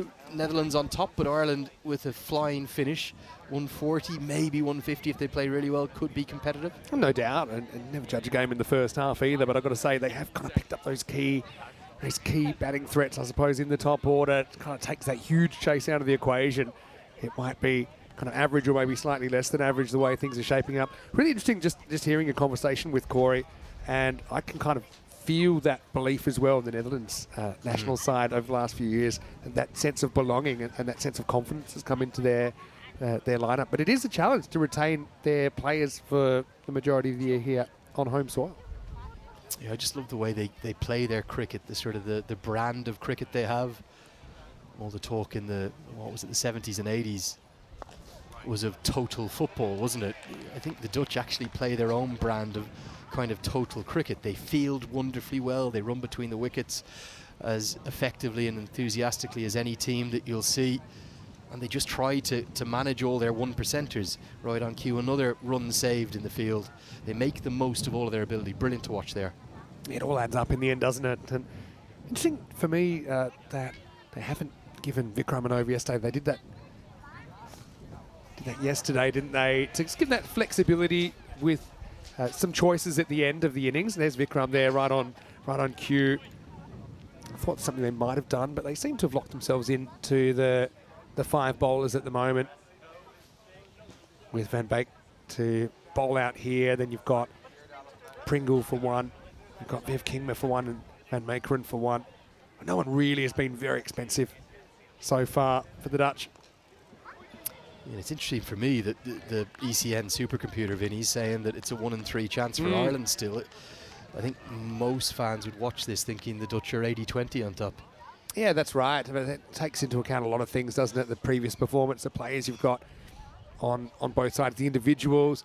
Obviously, I don't think any batting side has come out and ever looked like in this series blasting a 200 score or something like that. So we know the batters had to work pretty hard for their runs. Yeah, sorry, Vinny, to back that point up. We saw yesterday the Dutch's score in the first innings was the highest ever in the T20I at this ground. So we're not expecting 180, 190, 200 regularly. It's a bit different to Clontarf in that Ireland-Pakistan series last week. Oh yeah, definitely. And you can see the computers predicting 130, see 134, something like that. I mean, if the Irish can pick up some early wickets similarly to what the Dutch did, then I think this could still be a very close contest. Van Beek's been very tight, hasn't he? Way less than a run of ball. He's going about 4 and over economy at the moment. And that's Gareth Delaney finally getting one. Many a mile. Oh, that's an almighty strike. It's somewhat with the wind and it's over our shoulders. It's all the way for 6. Well, Lanny, I've been waiting for this. It's our first splashdown. It's in the canal. And a bit like my golf, that one is going to take some fetching. I don't know if we can pick it up here on the camera, but it goes all the way over everything, over the crowd. And there's a fair bit of waterways in here in the Netherlands, and that cricket ball's ended up in one of them. Yeah, that was an incredible strike. And Oh, the pool scoops come out. Yeah, there's Tom de Groot, the former Dutch international cricketer, the head groundsman. Look at the skills here. Look at the skills. How has he done that? Well, that's not a driver. That's, I don't know, 7 drivers in one. And it's an €80 or €90 kookaburra saved. They'll go to a new one because I think it's too wet. Well, that'll be the end of the over as well. Gives us a chance to welcome you into the box. Vinny Sander here, Mr. Maximo back with Andrew Leonard. And we've actually got the ball. So they're not going to use this one? I just want to feel how slippery it is. I mean, I don't even know what the protocol is there. Get Tom in here. Get in. Come on, Tom. In you come, Tom. I mean, Tom's the hero. Play it as it lies. Yeah, come in, Tom. Come on in, Tom. There's the head groundsman. Great to have you. How's he found that? I want to know how often you have to bring the pool scoop out. This guy's prepared for everything. Serious skills to do that. Yeah, it should be fine. Is that still good to go? Just practice give it 5 minutes in the sun. Anyway, Van Beek is going to continue.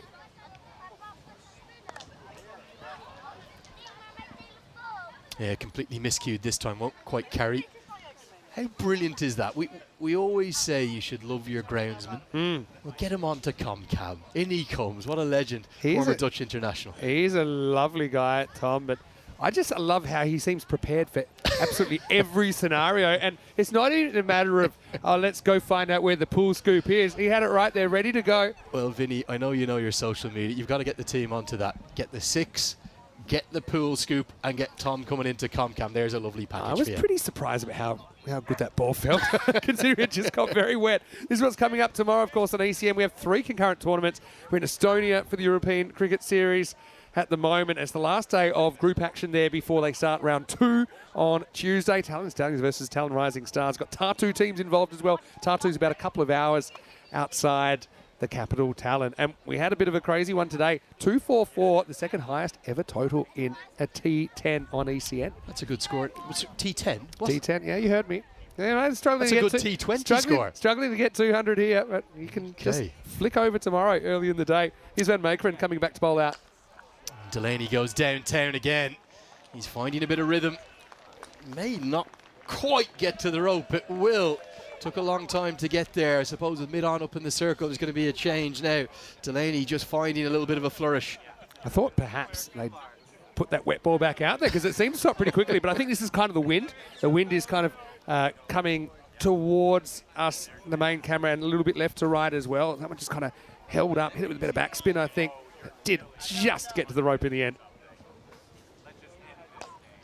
Yeah, well, this is the lineup that I like for Ireland. I love Mark Adair as a security blanket at number 8. Gareth Delaney's batting as well as he has probably in Irish colours over the last 6 months. And then you've still got McCarthy to come at 9. Remember, he had a T20I 50 against India last year. Fionn Hand in the team. Yeah. He's no slouch at all at number 10. So there's lots of safety and security. It can allow all of those batters to just keep going hard. Even though they haven't been successful at doing it, it gives them that little bit of relief. You said it before the game, didn't you? 10 genuine batting threats in there. And they shouldn't run out of batting here, so they can certainly continue to attack the game.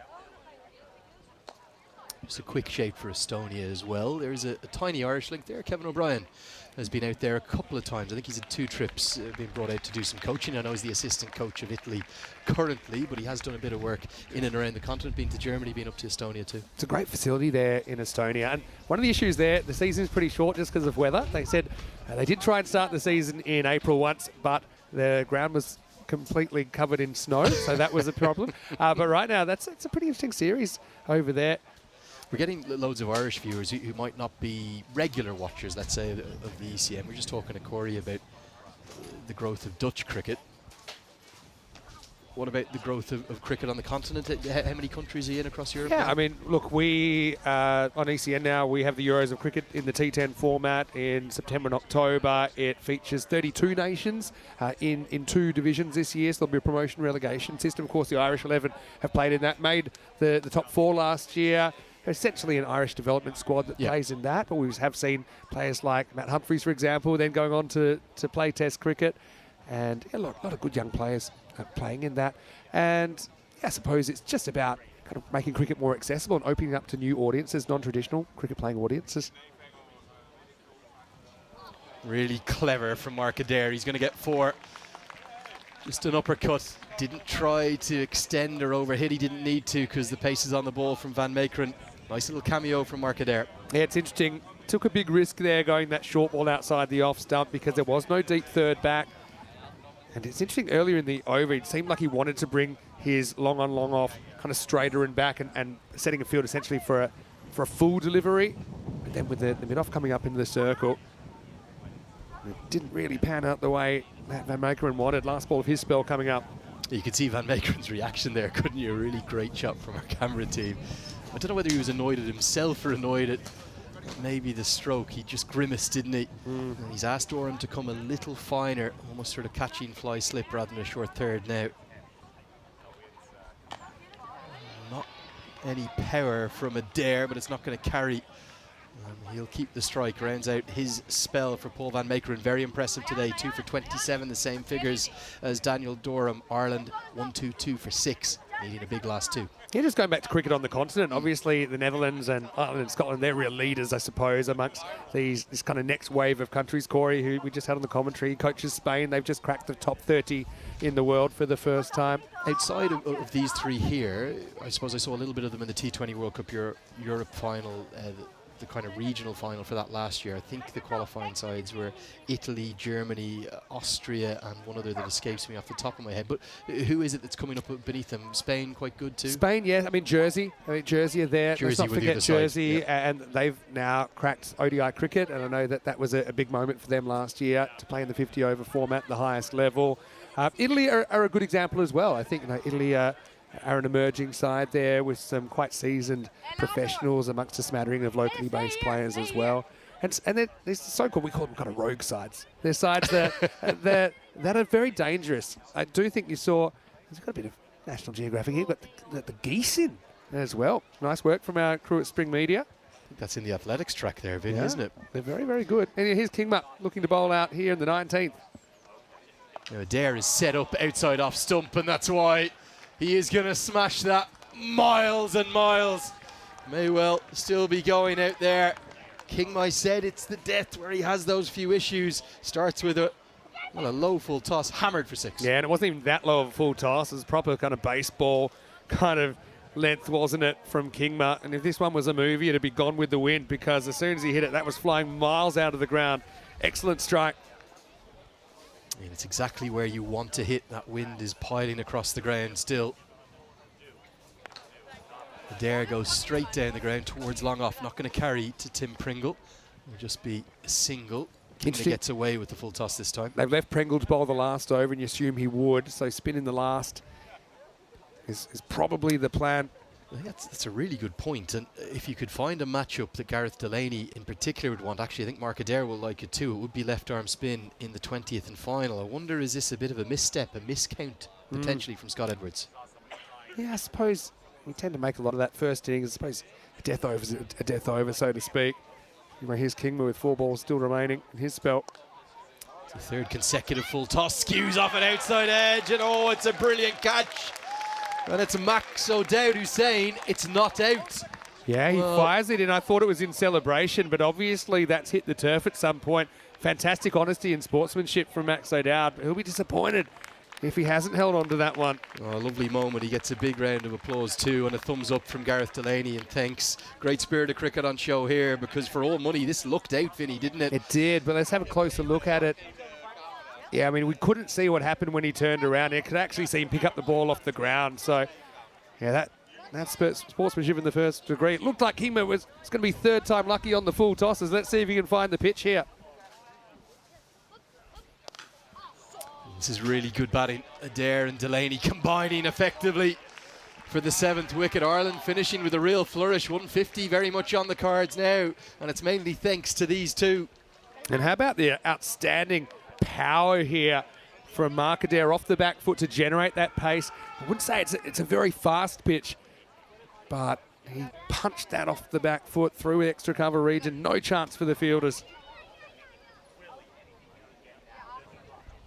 Yeah, great credit to Max O'Dowd in the heat of battle. You can easily do something you regret. He did exactly the right thing.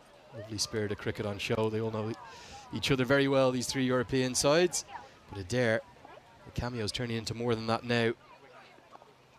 And look at this, brilliant batting. It's not just power he possesses, it's touch too. It's going to be consecutive boundaries again. Kingma's going the distance in his fourth and final. He doesn't seem to have an answer. Yeah, all happening in the 19th for Ireland. They're kicking in the tail, aren't they? And this is a bit of panache to go with the power of earlier in the over from Mark Adair. Kingma decides to kind of follow him. He made a little bit of a pre-movement outside the off stump, but it's almost like Adair was a couple of steps ahead and deflects that one away nicely for 4. It's another one that Daniel Dorham has managed to not get anything on. Beats his dive. Real pressure on Kingma. This over is going round the park. Finally gets one into the block hole. 6th time lucky, if you will, but it's a very expensive over, and it gives Ireland a real platform into the 20th. 150 on the cards, 160. Don't rule that out either with a left arm spinner to bowl. It's 139 for 6. I suppose one of the ideas maybe of bowling Pringle from this end is that if you are going to hit him kind of straight or hit him to mid-wicket, then you're going to be hitting into the teeth of the breeze, so that might be something to do about it. Identical figures for Dorham and Van Meekeren there, 2 for 27 wickets also for Pringle and Kingma. Van Beek also doing a very good job, the most economical of the bowlers, conceding only 22 off his 4-over spell. We've got last over coming up, and it will be Tim Pringle to bowl it. Yeah, and Vivian Kingma goes for 17 off the 19th over. It's the biggest over of the innings, just the 5th double-digit one of the innings. And, well, I would not be surprised if we have a 6th here, because Adair and Delaney, if they could have designed a matchup that they would have liked, it would have been left arm spin in the 20th and final. The only advantage Pringle has, that wind, it's coming diagonally across the ground, so if they are going to go straight down the ground, they'll be kind of hitting into a cross head breeze. Yeah, that's right. But yeah, it's also the first over the innings that's had 3 boundaries in it, so Kingma won't be too happy about the way things worked out, especially because there was a missed opportunity in there. Here's the 20th. Yeah, brilliant batting. I don't think this is a good call from Scott Edwards. This could be carnage in the 20th and final. It's a maximum to start with from Mark Adair. Well, this for me is maybe the innings of the 2 days that we've seen so far. It's at a strike rate of over 200. Quite brilliant from Mark Adair. Strategic thinking from Adair, again, kind of going with that breeze rather than fighting it. Pretty much knew what he was going to get from Pringle. Knows his field, saw that there was no real deep cover. There's kind of a deep forward point more than anything. Had the long off, found the gap, hit it perfectly. Ireland really kind of hurting the Dutch bowling in the last over and a bit.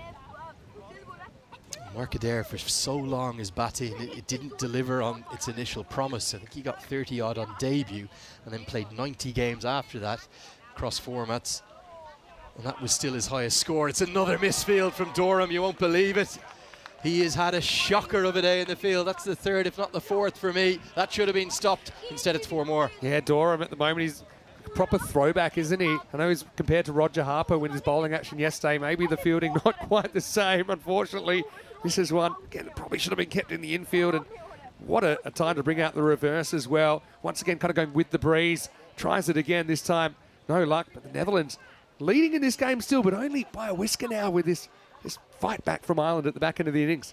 Critical dot that time for Pringle as Adair tried to repeat the dose. He's trying to hit with the wind. That's why he's trying to reverse sweep. Big appeal this time. The finger goes up.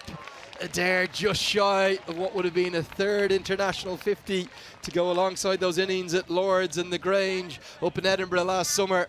But 49 off 24, a fine contribution as Pringle gets some relief. Yeah, Pringle goes straight, kind of takes the gamble against the sweep shot. This time the regulation sweep, but beats the bat. Looks pretty out to me. And I suppose the curse of the non-half centuries occurs again. Matt Cross, we saw it yesterday. He was out for 49. But I think Adair, given the game situation, will be pretty happy. They don't have the best angle there, but it's hard to see what it was missing. Hit him well back as well. But what a great innings from Mark Adair. We'll see more of him in the second half of this game, no doubt. Right now, he leads with 2 balls remaining. Ireland, 149 for 7. And out comes big Barry McCarthy to the crease. He will tell you that he hits the biggest ball in the whole Irish team. I don't think his Irish teammates believe that, but he's certainly not shy of confidence. And he's got 2 balls to prove himself right, doesn't he? Well, where he tends to like to go is kind of long on to cow corner. There is a big gap between long on and deep mid-wicket. That might be where he'll look at, but going straight down the ground won't be easy. Just get a single skewed off an inside edge. Probably not a bad result. The 150 comes up for Ireland. It looked incredibly unlikely throughout the vast majority of this first innings, but they have something for their bowlers to defend. I know you were doubting the capabilities of AI, but really the computer never had Ireland really well out of this contest, did they? I think many Irish fans did for almost all of that first innings. The Dutch dominated at least 75% of it. Last ball of the first innings. And Gareth Delaney may well have picked out the man at long off because of that wind. It's a big swing, isn't it? Difficult to hit uphill into it, and the risk, the gamble to bowl the left arm spinner in the 20th and final, it's not too costly in the end. 2 wickets fall in it, and Delaney perishes. Yeah, so just kind of had to go for it, nothing to lose really. Kind of went for what he thought was his best shot, took on the wind and lost, so Delaney will go, and that's the end of the 20 overs. 150 for 8 Ireland. Just looking at the splits, they were 65 in the first half of the innings. They were 85 in the second. You could see the fight back. Pretty impressive as well, considering that they had kind of lost 6 wickets in the first 14 overs or so. But that really influential partnership for the 7th wicket of 64 got them back on the right track. And ultimately, we think it's about a par score, 150. Let's go back and have a look at some of the highlights here from the first 20 overs of match 2, with the Irish being sent in certainly in a bit of early trouble with 3 very early wickets putting them on the back foot. Yeah, they got themselves into real trouble early, and being honest with you, there was a couple of injudicious shots like that one from Andy Balbirnie, but it was mainly due to the excellence and the accuracy of the Dutch bowlers. Thought they were really, really nice the way in which their seamers and their spinners effectively combined. Durham, well, he's taken to a second career in international cricket like a duck to water. 2 big wickets for him, Sterling and Tector. Yeah, no doubt. But I think it also shows that the touring bats, they haven't really come to terms with this pitch so far. And perhaps a few balls stopping in the pitch, a few skidding on, and it's hard to tell what's going to do what. I suppose when you don't use the pitch, bad things are going to happen. We saw a bit of over-pitching, didn't we, from the Dutch at certain times. A lot of those did get put away. But I've got to say, I did enjoy the batting of Tucker, 40 off 30. It was pretty important in turning things around. 5 4s and a 6 in there. That was a great catch by Baz DeLater, wasn't it? Out on the point boundary to get Camphor. But really, come the second half of the innings, Ireland kind of found another gear, fought back to essentially put on a pretty competitive total. It's going to be something that the Dutch batters will have to think of. Hitting in that direction towards the paddock end will not be easy. Good skills from Paul van Meekeren and bouncing out George Dockrell. Not a strong area of his. And Vivian Kingma, well, he got dispatched towards the 3rd and 4th overs of his innings. I think the Dutch need to think about bowling him 3 up top with the new ball, because he's nowhere near as good at the depth as he is at the start. Yeah, it's a really good point you made. I suppose he didn't take last wicket last night, but he wasn't. Just a little bit off, I think. Still hitting more of an early innings length at times, and when he is going for the Yorker, they're over pitching. This one was a nice kind of slice straight down the ground for 4, and Maker, and then rolled the dice with a short ball and paid the price, as that was a late boundary. But yeah, you mentioned that 19th over. We say it all happens in the 19th in T20 cricket. Kingma going for 3 boundaries, including this moment as well in the 19th, where O'Dowd put down a chance. Then we saw 2 more boundaries come after that. So I suppose they do pay a little bit. Maybe without that, you're looking more for 140. A 150 does look a little bit more, but certainly game on here in match 2. Yeah, I think maybe honours even. In fact, Ireland might quite fancy their chances of defending that total. 9 boundaries from Arcadere. He was the star of the show, wasn't he? He was helped by the occasional misfield. I think Daniel Durham had a day to forget in the field, although he was brilliant with the ball. And Tim Pringle got 2 late wickets in the last over to make his fingers look a lot better with 3 for 32. It may well be honours even at the halfway stage. Yeah, Durham in the last, he'll be a little bit upset with that. A classic answer to the riddle, what happens when a tree falls in the woods, but unfortunately we were all here to see it. Let's have a look at the scorecard. Ireland sent in by Dutch skipper Scott Edwards to put 150 for 8 on the board. Mark Adair batting in the number 8 position. You mentioned his insurance policy. He certainly is a very good one that paid out there. 49 off 24 out late in the piece. 40 for Lorcan Tucker batting in number 3 position. No one else able to exceed 20 for Ireland. Just the 3 extras. Pretty disciplined bowling, even though maybe those full tosses late in the piece turned out to be a bit costly for the Dutch bowlers, but lots of good performance there for the home nation. Yeah, I think for the batters, certainly disappointment will be 3 people getting in terms of Sterling and indeed Balbirnie alongside him and Camphor, and then getting to double figures and getting out. But the wickets were shared around 8 in total. Everyone barring Logan van Beek took a wicket, although his figures were the most economical of the lot. No doubt. So team effort so far. Let's see if the Dutch bats are swinging. We'll see Ireland in the field for the first time in the series. 151 will be the target for the Aranya. Vinny Sandu here, Mr. Maximo, with Andrew Lennon. Big thanks to Corey Ruckers as well. We'll be back after a short break with more ECN Netherlands T20I Tri-Series.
Hello and welcome back to the beautiful VCC ground in the Netherlands. Match 2 of this T20 International Tri-Series. The host Netherlands taking on Ireland and Scotland this week.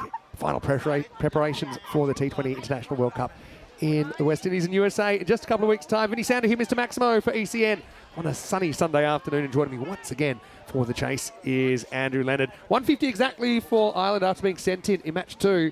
Pretty evenly poised, I'd say, at half-time. Well, when Ireland were 83 for 6 with 1 ball left of the 14th over, I don't think they would have believed they could have got up to 150, but thanks to Mark Adair and a nice little flourish too alongside him from Gareth Delaney with 19. 49 the star of the show though, Mark Adair off just 24 balls, just 1 run shy of what would have been a third T20I 50. They'll have to open the bowling now, of course, too.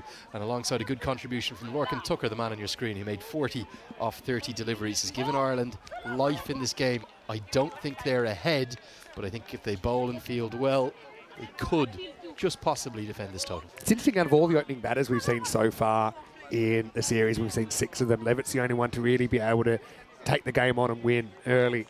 And so let's see if he can come out and hit them similarly to how he did yesterday. It was very impressive.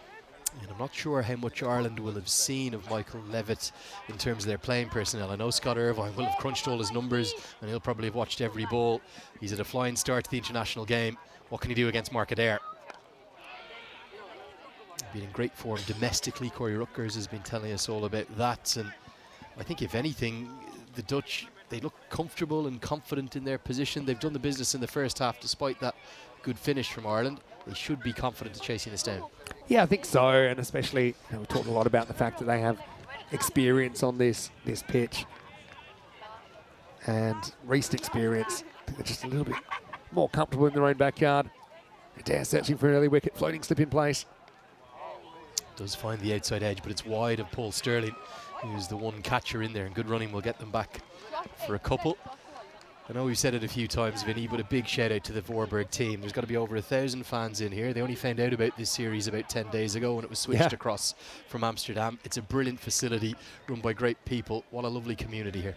Yeah, definitely, and it might even be a slightly bigger crowd than yesterday now. Being a Sunday, I don't think there's as many of the local cricketers that have club commitments on a Sunday compared to a Saturday. Yeah, there's just been a lovely atmosphere. It's kind of a family atmosphere, but it's also feels like a pretty learned cricket atmosphere. Everyone seems to be very much aware of what's going on. The occasional bottle of beer going down too. I think it's only fair on a Sunday. It's in the culture. Also, I love the way it's kind of bordered. You've got the church in the background. You've got the kind of windmill as well on one side. You've got the trees as well. You've got the canal on one side. You've got the beautiful clubhouse here as well, the indoor facility, the athletics track. It's a really nice atmosphere. In a week, I'll tell you about it in a moment, but we'll be having a very special day here at the VCC ground next Sunday. And that's going to be okay, just inside the guideline. The umpire adjudicates that as being fine. So the KNCB finals, what is probably just okay for me. Stepped away, made it look a bit wider than it actually was. Next weekend is the KNCB T20 finals at the club level. So the top 4 clubs in the Netherlands will be playing 2 semi-finals and then a final next Sunday. So 3 matches from this beautiful venue as well. It's a big day on the Dutch domestic calendar. Oh, so nearly the first wicket. And a real moment of fortune for Michael Levitt. It's the inside edge that has saved him. Adair's skills with the new ball unparalleled. The fan gets a moment to remember. Levitt somehow gets 4. Yeah, a little bit of luck there. Kind of tried to go down the ground, picked the wrong line. And the game is so close. Never gets the better of the luck. Sometimes comes out on top. Levitt could have easily been gone there. Yeah, so next weekend, I'm not quite sure if you have the fixtures yet. Maybe I can ask Corey, but we'll have the 2 semis and the final. Of course, the winner of that goes to the European Cricket League in 2025.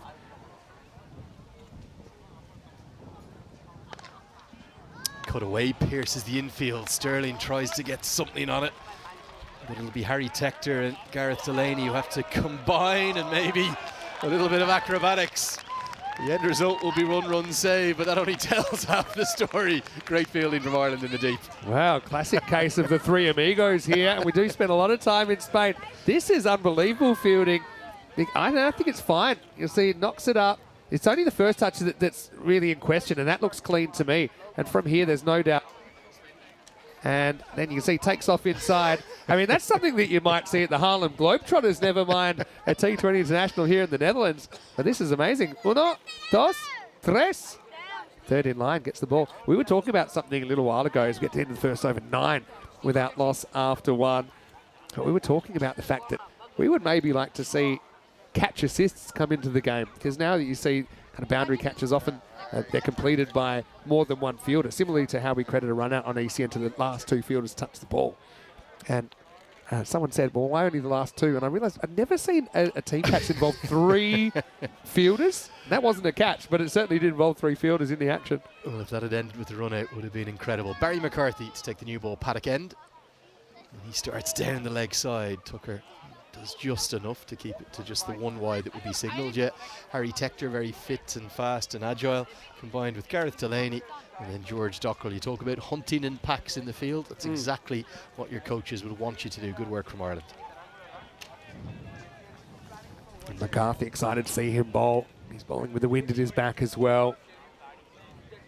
Levitt's faced every delivery so far. At the other end, Maxo down, run a ball 30 yesterday, but certainly not the best we've seen of him in a Dutch shirt. Keen to make amends today. That's the ones that have interested me here on these surfaces. We haven't seen any fly through and be taken up above the keeper's head, really, but we've seen a few skid on and keep a bit low. Yeah, that's kind of the mail on this pitch as well. We tend to talk about it more with the slow bowlers, but I kind of agree. We haven't really seen dangerous looking bounce, have we? And maybe in a lot of ways it's good preparation for what you might see in a place, for example, like the West Indies, which is it's kind of known for having reasonably slow wickets. USA is a bit of a lottery with the drop-in pitches that actually come from Australia. A good tight line from McCarthy. He was really missed in games 2 and 3. You were talking about scorecards there, Vinny. If you looked at the scorecard from that first T20I, you'd say, oh, Barry McCarthy, 4 overs, none for 39. Did not tell the tale of his day. Quite remarkable football style run out where he kicked one onto the stumps, a sensational 5-run save in the deep where he stopped a certain 6 that brought about a wicket from the next ball, and then a spectacular catch down at long on. He's a wholehearted cricketer that really Ireland, they love getting in and around, and he's approaching his 100th cap now for Ireland, just 2 shy of that I think after today. Special cricketer. Good stop this time from Dockrell at cover points. Yeah, and a little bit off with the line early in the over, but now seems to have settled in. Probably kind of buoyed a little bit by that, you might want to call it variable bounce or kind of unexpected low bounce earlier in the over. Kind of plays into the batter's mind as well. Levitt run a ball here through the first over and a half. They'll be looking to just kind of hold their own in the power play. Ireland maybe a wicket or 2, push that up to kind of 9 and over or so. We could see the percentages swinging around. Good skills from McCarthy. That's the line he likes to bowl. He's added a real yard of pace in recent times, something he did coming back from an injury. He identified that his way back into the team was trying to get up towards 140k plus. He's been clocked just above that occasionally. When he's at his very best, he'll bowl there, but he's like that middle overs enforcer role in the ODIs. In the T20s, he has to bowl tough overs at the top and then at the death as well. Test debut for McCarthy earlier in the year against Afghanistan, of course. Took a 3 for odd debut there. So obviously a player that's established himself in the lineup and offers more than what you might see on paper. That's pretty clear.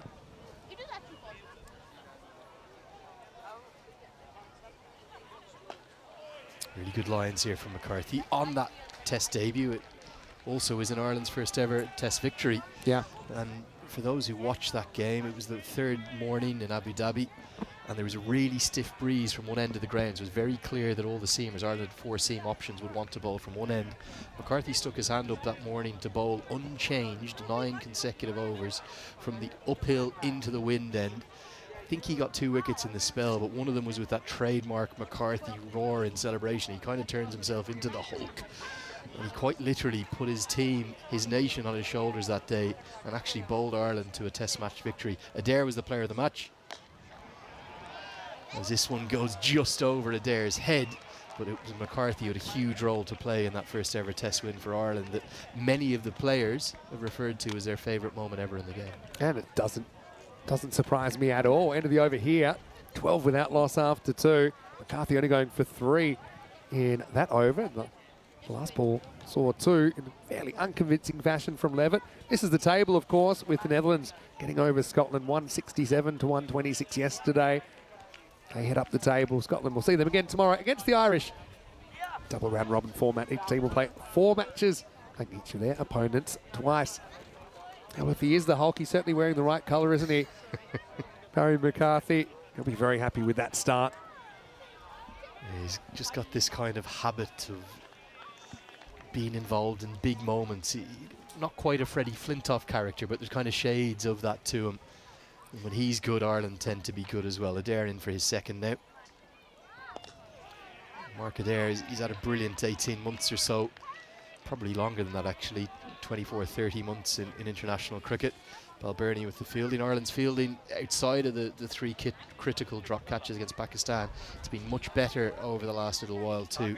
But the Dutch, just 3 extras in that first innings. They did a lot of things right with the exception of those misfields from Daniel Doran. Yeah, that's true. Perhaps, I mean, Kingman's 19th didn't quite hit his spots. I think you had a very good point about perhaps bowling him 3 in the power play. If it's working, don't change it. Or the other option would be maybe 2 in the power play and then let him bowl the 7th, which is sometimes seen as one of the easier overs to bowl. I suppose a lot depends on if he gets away with his first. If he bowls 2 and 4, and he could bowl the 7th, maybe even the 8th, so he can stay at the same end. Often we'll see teams going to spin at the end of the 6, although we have seen the Dutch using spin a bit earlier, opening with Aaron Dutt yesterday, opening with Doran today.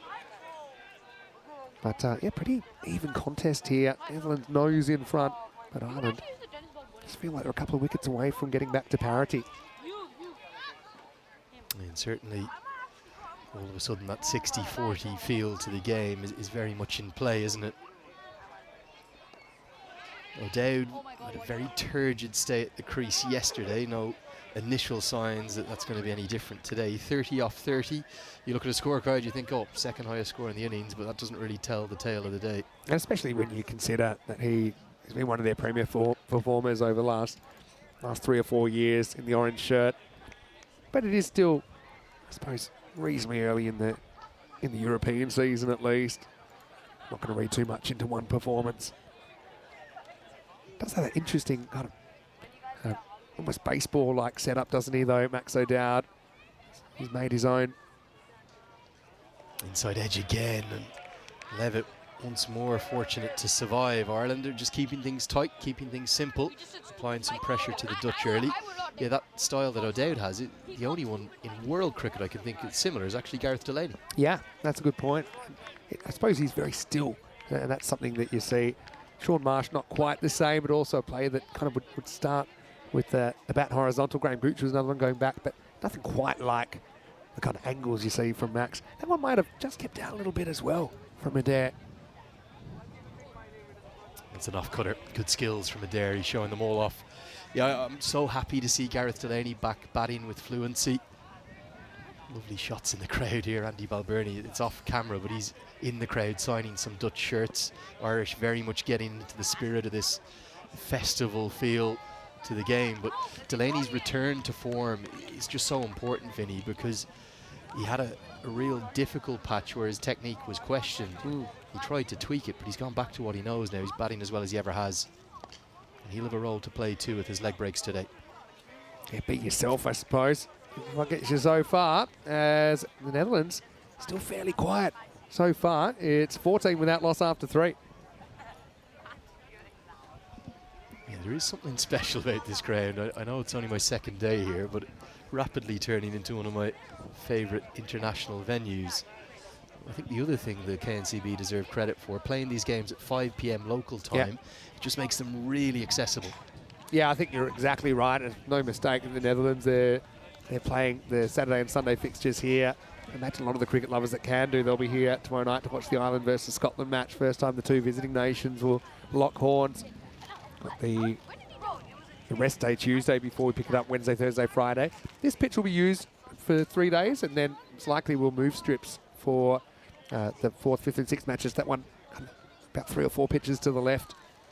Big moment here. Fionn Hand gets a first bowl in international cricket in quite a while. He's had real moments of brilliance since he's burst onto the scene. He was then being left out and sometimes it can be difficult to find a way back in, but Ireland of late are playing more and more Wolves cricket. He was actually the player of the series for the Irish Wolves in their one of the 2 series win they had against the Nepal A team in Kathmandu recently, so he's forced his way back in. He started really nicely. He will be chomping at the bit, Vinny. He knows how massive an opportunity this is. 2 or 3 good performances here. He could be on a plane to the USA and the Caribbean. Yeah, no doubt about it. I'm sure he recognised it. I've got to ask you about that Ireland Wolves and the Nepal series. What was that like for you? I mean, you have a special affinity for Nepal. I know we've got a lot of Nepali viewers here as well. Obviously, that must have been very, very special for you. Look, it was manna from heaven. I was kind of involved initially in the discussions trying to get the 2 boards together. At first, we were hoping for it to be a senior v senior series. As this goes a long way up now, there's a man back there, Curtis Camphor. He's not going to be able to get there, but he does brilliantly well. Might have created a run-out opportunity too. Oh, sensational fielding. Never quite going to be catchable, but he nearly turned it into a run-out chance. 2 runs to the total. He did, and it was a bit of a gamble for the second run here, trying to make something happen. Almost kind of had to throw against his momentum, which was still very sideways. But aggressive running there from Levitt. He does get back for the double. You could almost see the panic in Levitt sprinting for the second, where he realised could be in trouble here. If the throw was right on target, might have been a chance. Throwing into the wind, though, was the challenge. So yeah, that tour was very special. It ended up being a Wolves side, which is the Irish A team, to play 2 games against the full Nepal side, which Nepal, well, to be honest, they absolutely hammered the Irish Wolves team. But then the A team v A team games were exceptional, really closely played, and even though Ireland won both series, Nepal had plenty of good moments too. And I just loved the way. I was a bit nervous about the boys going over. I was hoping they'd love it as much as I do, and every single one of them, Fionn in particular, who did a lot of vlogs. He's worth a follow on the gram if you're on there. He really took Nepal into his heart. This time slapped away. Stand and deliver from Levitt, 4 to the total. Very good shot. Very, very good shot. And he has been offering a bit of width there, Hand, hasn't he, so far? We saw him kind of win the battle with the tram line, the ball before. This time stand and deliver from Levitt. It goes up and over that cover in the circle. You can see Hand there kind of willing the fielder to get up off the ground, but it was always heading over for 4. It's interesting what you said about the A teams locking horns, and of course Corey was talking about the Pro Series and building that bridge between club cricket and international cricket.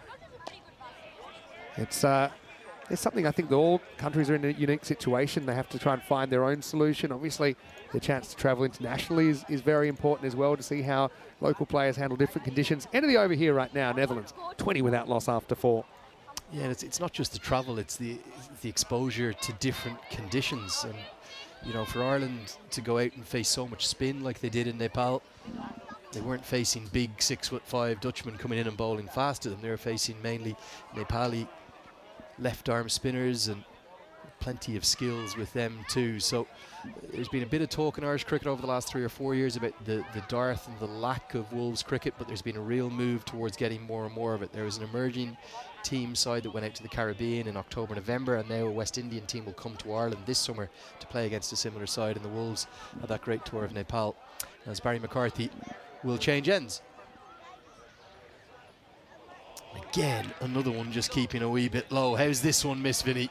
Yeah, it's just maybe a little high, a little bit outside off, but see, O'Dowd wasn't really in a great position to play that pull shot. See, the back foot doesn't really go anywhere.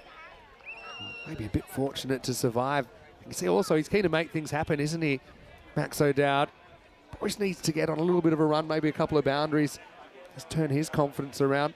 McCarthy now pushing up into the wind. He'll always do the hard overs for you. I think that's why he's such a popular man in and around the squad.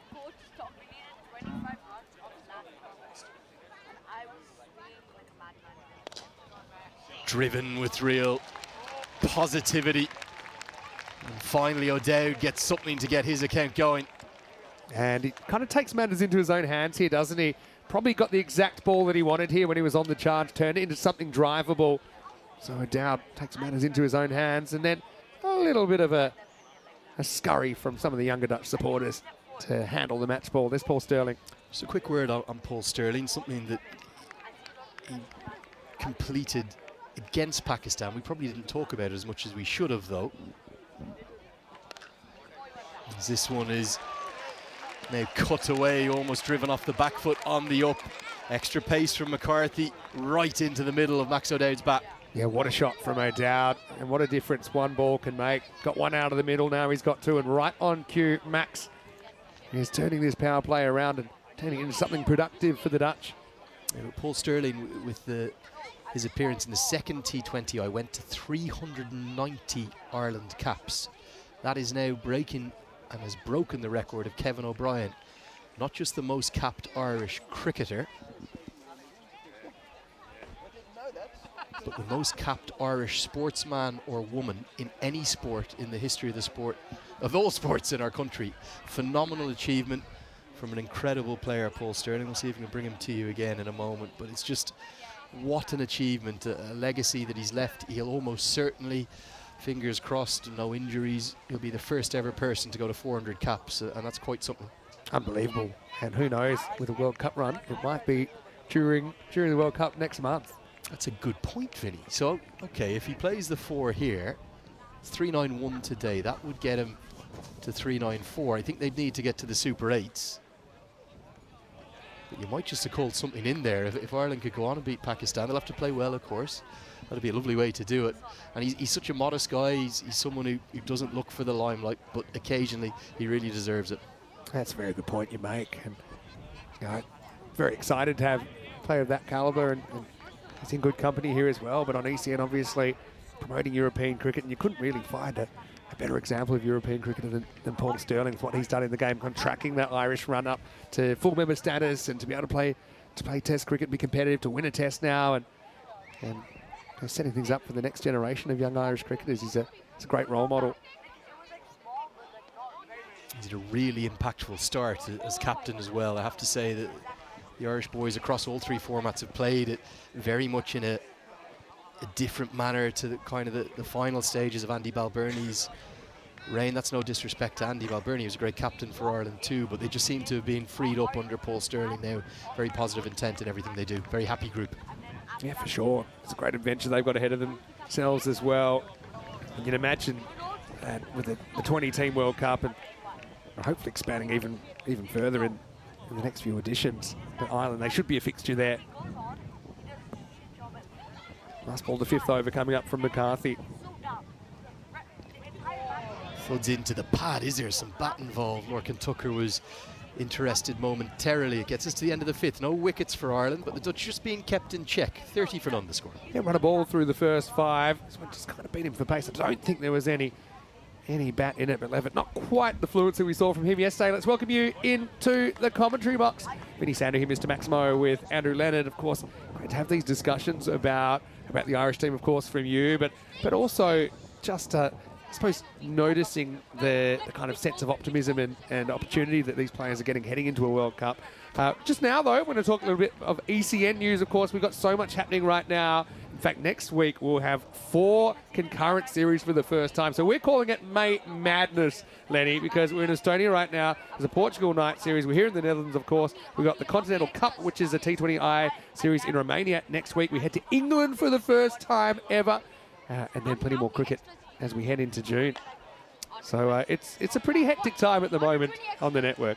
Vinny, my head's spinning just looking at the schedule, let alone working out the logistics of how you're going to go and deliver it all as Curtis Camphor comes into the attack. Yeah, look, if you didn't realise, we have something like 1,700 matches planned this year. So I've commentated, I think, already around about 500 matches this season alone. There you go. Which is... And Vinny, every one of those 1,700 games are all broadcast. They're all broadcast. They're broadcast worldwide as well. So it offers a platform to show what's happening, kind of warts and all in some cases, on the continent. But I think just showing it is a step to establishing it as... the biggest question I get in so many countries I go to is, what is cricket? Is that the one where you ride horses and hit the ball around? Is it croquet? People say I must be a good horse rider. And so really showing it is part of the strategy to grow cricket. And it's something obviously we've now been doing for around about 4 or 5 years. And have come a long way to the point that here we are doing the Netherlands versus Ireland in Europe. So it's a bit of a dream come true for us. Picked up into the air and well over the head of Mark Adair at mid-on. Curtis Camphor dispatched with a little bit of disdain all the way for 6 and a shine of the ball. Oh, thank you, sir. Yeah, well, it looks like it might have been a little bit of a cutter from Camphor, but O'Dowd kind of picks it and smacks it, doesn't he? Maximo time for the Netherlands. Check it out here on the replay. Yeah, I think he does just kind of try to get it to hold up in the pitch. But Maxi certainly dealt with it. And I like this. Even the home crowd trying to help the Irish team by a little bit of the shining of the ball. Not something we see too much anymore. Well, I think all he's saying is right arm over, umpire, that's my action. I'm ready for a trundle. Nice to see the crowd. And look, who knows, this might be the biggest crowd we get. Obviously, we're heading into the week now. The last two matches, Thursday and Friday, they are morning starts, so they're kind of lunchtime matches. Just wonder, do the umpires want to double check whether or not this went all the way for 6? Because there's a bit of a discussion. Mark Adair is never short of a word to the umpires, I can assure you of that. And I think he's run back from mid-on and said, what are you talking about? That wasn't 6. I saw it bounce inside the rope. Yeah. And we don't have the assistance of the technology for this series, but Mark Adair, I can guarantee you, has let the umpires know exactly what he thinks. Yeah, and it did appear from the replay that it does bounce just inside. Don't know if it maybe takes a little bit of the rope, but just need to keep an eye on the umpire all eyes here, on the umpire, because he can change his decision before the next ball is bowled.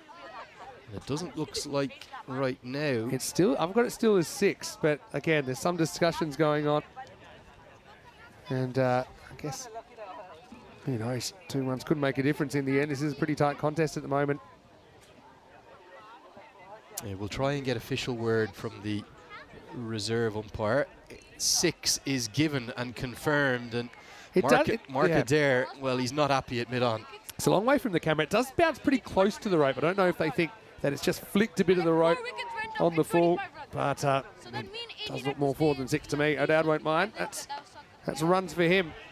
The bigger question for me is the introduction of Curtis Camphor here. We haven't really seen him used a huge amount. I know he did bowl 4 overs in one of the games, maybe actually 2 of them against Pakistan, but prior to that, he was barely bowling. Ireland were sticking rigidly with the 8 overs of wrist spin coming from Ben White and Gareth Delaney. Now, the reason we got told in the Pakistan series that Ireland went away from that was that the boundaries were too small in Clontarf. That's not the case here today, yet they've turned to Camphor, who's immediately gone for some runs.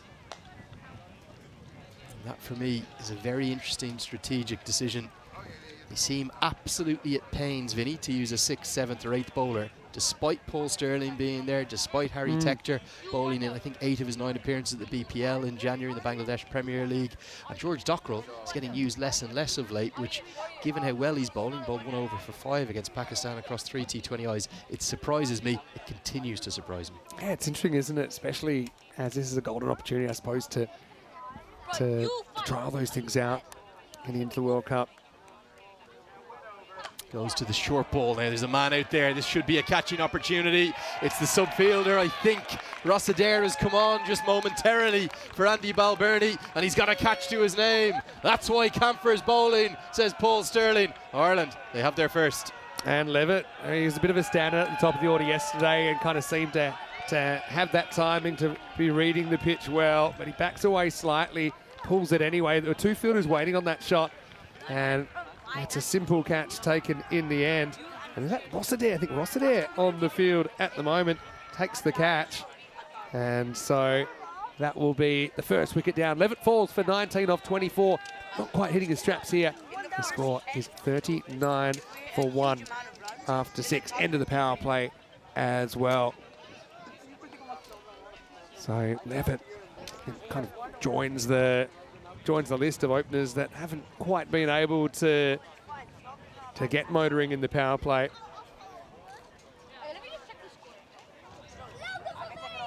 Now, yesterday we saw Scott Edwards coming in at the number 3 position, but today we are seeing Vikramjit Singh, which I think is where he belongs in the top 3. He did very well yesterday for the Netherlands. Got their innings moving in the middle, 39 off 18, 3 4s, 3 6s, coming out at number 3, and joining me in the commentary box now is none other than Corey Ruckus. Yeah, good to be back, Vinny. We've got a great game on our hands, don't we? 39 for 1 at the end of the power play. Just want to touch on that wicket a little bit more. Paul Sterling, great captain. They just moved deep mid-wicket back. They had deep mid-wicket, deep squared, dug it in. Levitt tried to be brave, didn't pay off. It's a big wicket in this game. Seems to also with Levitt, he kind of backed away a little bit, maybe trying to open up that offside, but the ball followed him. He kind of went the hook anyway. Yeah. Simple catch was taken.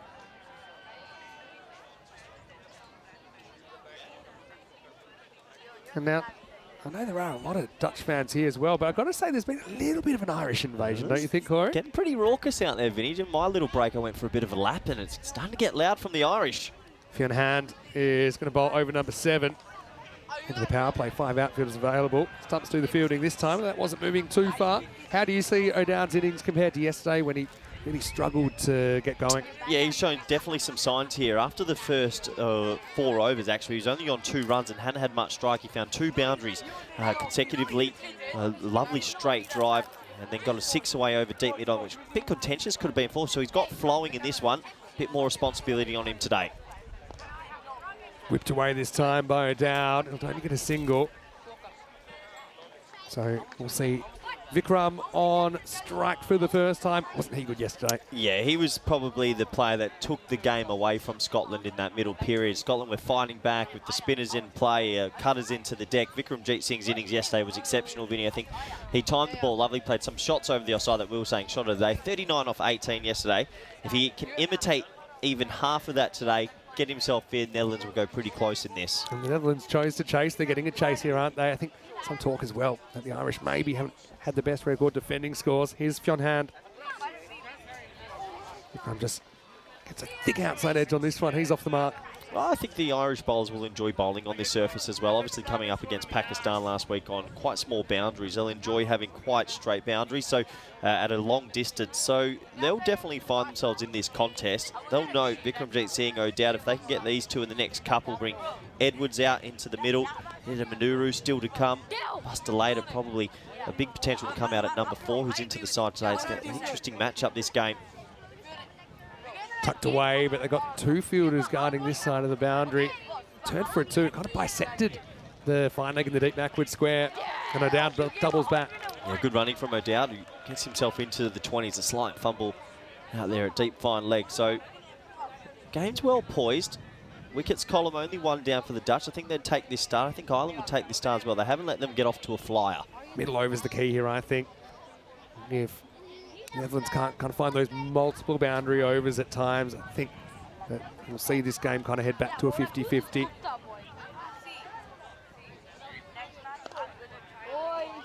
Just punched out to the sweeper. Also, should say, if you'd like to get a bit interactive with us, it's one of the unique and special things about ECN Cricket. You can get in the live chat, ECN European Cricket Network. If you have any questions or comments, let us know what you think about this contest at the moment. Yeah, I think a lot of the neutral viewers would be enjoying it as well. It really does feel like it's a 50-50 game at the moment. Could go either way. A bit of brilliance from some of the Irish players in the field, or about getting a couple of boundaries away to get their team ahead. But a good over here from Hand. Take on the pull, should be gone, and it's taken.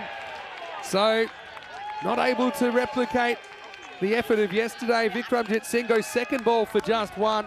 It's a simple catch taken there by Harry Tector, running around from mid-on. And the Irish supporters are getting louder and louder in this second innings. Netherlands now 44 for 2. Great shot of the locals there. The Irish have come in their droves and they are happy. A seriously good over here from Hand. He put on a good length line. Mid-off and mid-on were in the ring there. He tested him out with a short ball. Vikramjit Singh, he'll be very disappointed to get out in that manner. And it's a big wicket for the Irish. There's the fans, there's the locals. They love it. Of course they do. Loving the sunshine. How about that for a little bit of the old shoulder bump there? But Vikram, he won't be celebrating. He's the second to fall, 44 for 2. I think the shot was on though, you're right. And they brought the mid-on up. Wind probably helping the shot a little bit as well, but just nowhere near the middle of the bat. And good reward for Fionn Hand, who's been really tight so far, into 7. Bastelater comes out here at number 4. And of course, he'll be a real injection of quality into this Dutch middle order today. Yeah, obviously been released from Durham for this series and for the World Cup. Not picked as a bowling all-rounder or a batting all-rounder in this game. Wasn't bowling in, he won't be bowling in the first couple of T20s, I've been told. But look out for him as a batsman, a standalone batsman. He's good enough to be selected just as a bat. Gets a big opportunity here at number 4. And it will be interesting to see what sort of plans Ireland come up with to come up against him. Great couple of O's from Hand. I wonder if they'll be tempted to keep him going. You see there that Ben White is coming on now for the first time. 5th bowler being used by Ireland. So we'll see a bit of a change of pace here in over number 8. Yeah, good time to get White into the game. It's a clever bowler.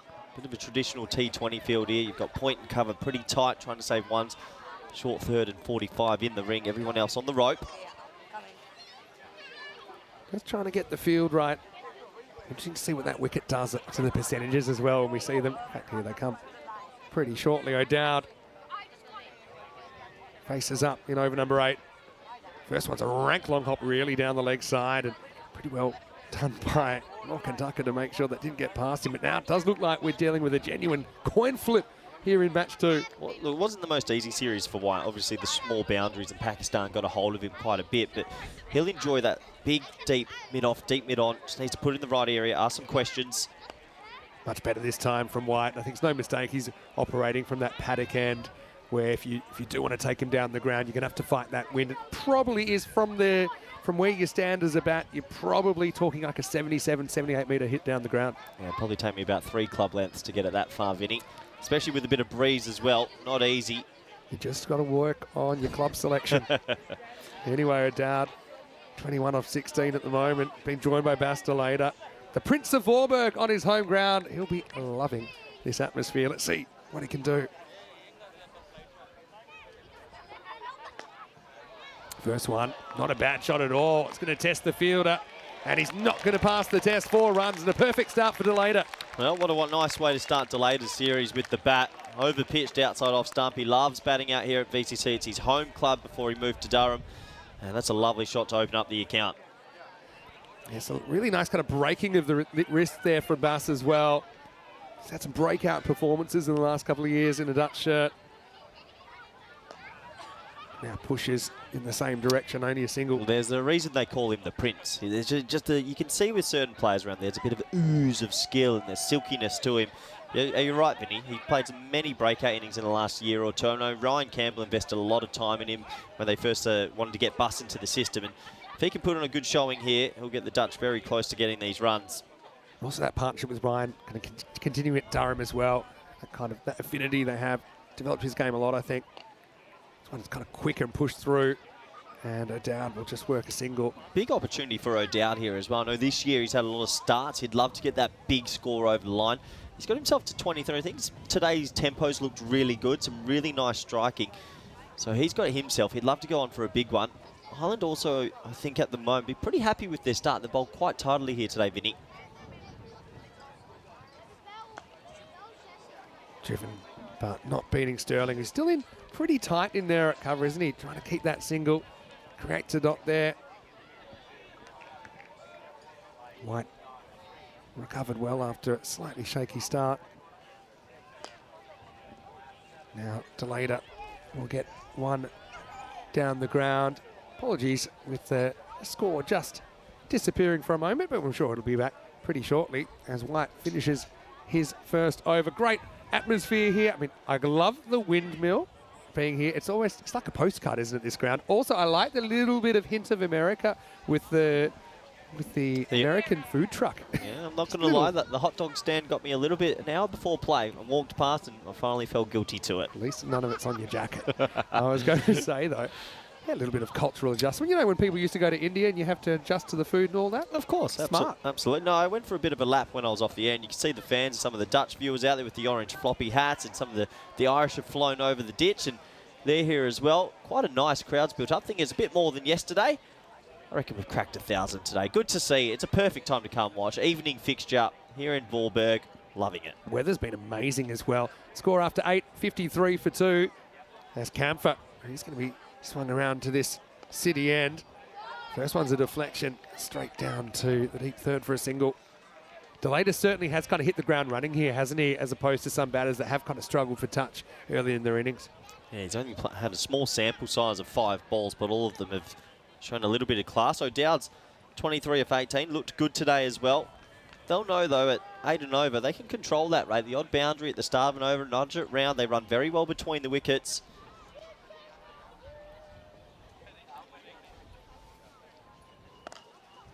Punched off the back foot. Should be handled out there. It's a long single for O'Dowd.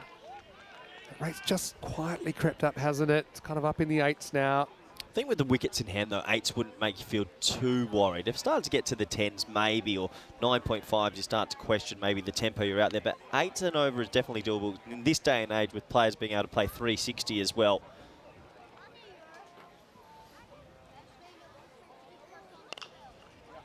Played out in the same direction this time by Bas de Leede. Of course, the de Leede family, bit of a dynasty, like you said. His dad, Tim de Leede, the king of Voorburg. We've commentated Babette as well in the ECIWs before. And of course, the women have a T20 series against Italy, the Dutch women, coming up next week. I know that you'll be sticking around for that. Yeah, an exciting time in the Dutch sort of cricket summer for the men's and the women's, as for the island as well, obviously going over to the World Cup very soon. This time, we're down on the pool, only get a single. I like what Ireland have been doing here so far in this innings, Vinny. I haven't been changing it up too much. They're hitting a very good heavy length often.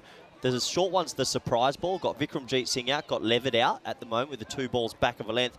Just seem like they're enjoying the bigger boundaries, using the surface well. They'll be pretty happy with their start also. Look at the comparative scores right now. Actually identical, just Ireland have lost 1 more wicket at this stage. Yeah, that's a really good observation. Goes a little bit too wide and will be called a run of 8 balls without a boundary at the moment. You can see there Camphor just saying, hey, didn't he move across a bit? I do think it was quite a lot outside the tram line. That's why the umpire still makes the call. Great to have a few comments and discussions happening right now in the live chat, ECN European Cricket Network. This time more of a full-blooded cut shot from de Leede, and he's going to get his 2nd boundary. Just that width offered again from Camphor, but this time the Prince of Voorburg cashes in. Yeah, small sample size of 7 deliveries in this innings from de Leede, but boy, he's looked good, hasn't he? A drive through the covers to get himself off the mark. That ball wasn't that short, wasn't that wide, and he makes something of it. Gets it away through backward point for 4. The Dutch kids enjoyed that one. So many youngsters here. That's one thing I really, really like around this ground. Classic cover drive this time from de Leede. He'll get another boundary and he's come out red hot. Yeah, he's come out firing like a bullet from a gun. 3 4s in his 8 deliveries so far. The Dutch have gotten themselves to 66 for 2 after 9.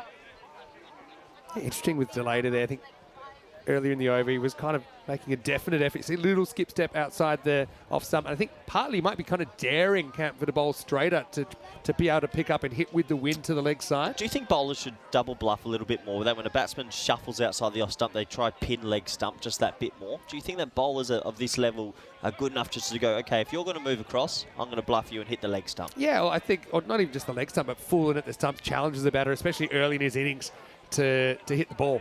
It opens up the LBW and the potential bowled. You see Camphor there was pretty determined to kind of keep it kind of tram line, kind of line. Well, here's a bit of a surprise. Dockrell has only bowled 1 over recently against Pakistan. Hasn't been used much. Delaney not given the ball just yet, which is interesting as well. But Dockrell gets his chance. Little bit of left arm off spin now, Vin. Yeah, it was a good over he bowled. And only takes runs. 1.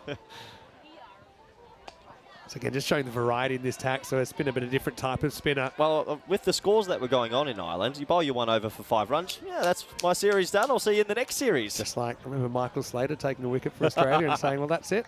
I think he had a bowling average of 4. And he said, I'm never bowling again. Anyway, see how O'Dowd handles Dockrell. Rate's gone up towards 8 over now required. Fielder perfectly placed out here. So yeah, conditions pretty perfect. I will say with the pitch, I'll be curious to see how it might develop over the 3 days we're using it. So already today I'm picking up a little bit, the odd one keeping low a bit more than yesterday. Dockrell, very experienced campaigner. As just feels for this one, no run there. So well, it's a good start from him, isn't it? Just 1 off the 3 balls so far. There's us in the background, enjoying the view. Good crowds turned out now. It's just over 7 p.m. local time. A lot of people still coming in for the end of this game. And they might just get a photo finish the way things are shaping up. De Leede works this one away. Dockrell keeping a fair bit of pace on these balls. Wesley Twiner can spear in these left arms. Not really looking to turn it a huge amount. Yeah, those wickets in hand, so important. You mentioned it. Look at the batting still to come. Scott Edwards, Nida Manuru, Van Beek. Next 3 listed. Well, using Dockrell here, but look, I'd imagine that they're going to use him at least for more than a one-over spell, but by using him, they've used their 6th bowler now. Maybe not so confident Ben White could finish his 4. His first over did go for 9. It's been a nice start from Dockrell. Tidy over, he'd love to get out of it with no more damage. It's just the over you want when you bring on a bowler that you may or may not have used. And there won't be any run there. So just the 3 off the over, and the plot thickens here in match 2. It's 69 for 2 after 10, halfway point of this 20-over second innings. Let's welcome you into the commentary position. Vinny Sandu here, Mr. Maximo for ECN. Joining me once again is Corey Rutgers. Yeah, Corey, all 3 teams that we'll see this week, super excited for the World Cup, no doubt about that. This game's quite delicately poised, but there's going to be tests ahead. And I will also mention that if you want to catch the World Cup across Europe, and of course, it's not always easy to catch cricket in some of these less established cricket-paying countries, you can do that on icc.tv. And of course, that World Cup features 20 nations for the first time, the 2nd to the 29th of June. Yeah, 20 nations, and these 3 teams are absolutely loving this tri-series because you get the trials and tribulations of a series where you get to put yourself under pressure, under the pump, and try and find ways to win. Can't wait for the World Cup. But really, this game, Vinny, right, this could go right down to the wire. I'm going to call it early. I've got a bit of a super over tingle. Ah, it's a super over ache. We had our first super over on the network last week, France versus Belgium, the Medina Cup. So yeah, there's a bit of history there. So it's been a day where there's been a few unusual things happening on the network. How about a tie? And it means we might have a kind of, what's that? Pistols at sunset, it might be, with the latest stuff. Well, if we do have a tie, it might get a little bit late. No, but it's a really good contest. I think it's great to see how the squads are being managed as well. Obviously, you're trying to find a mixture of stability and trying to build a lineup where everyone knows their role, but also that flexibility to try people in other roles, maybe try a few bowlers. We saw Vikram getting an over yesterday, for example. We saw Scott Edwards for the Netherlands in the number 3 position. So just kind of that mixture of kind of establishing what your best lineup looks like, but also having a few things up your sleeve. Yeah, it's a difficult one as coaches and coaching staff. You want to win every game, obviously, but you need to try some things. You need to go with different methods in every game to see what's your best combination for the World Cup. So it is a fine balance, but I think all 3 teams will do it as responsibly and carefully as they can this series without giving away too much. There's O'Dowd on your screen. He's looked good in these 10 overs so far. He's got himself to 27. He'd love to go on and make an international 50 here. Delayed it, though. For me, you feel like he's the key. If he is to be there at the end, Netherlands win. They have to dismiss him. And we haven't really seen too many batters across any of the 3 sides so far come out and kind of boss it from the start, especially when they batted in the first 10. Fionn Hand looks like he is going to get another over from this City end. I think he's been nice so far, Fionn. He's got 1 for 11 off his 2. Dug it in at a good length. Good pace about him. He did take a wicket with the last ball he bowled. I'm just going to clock that.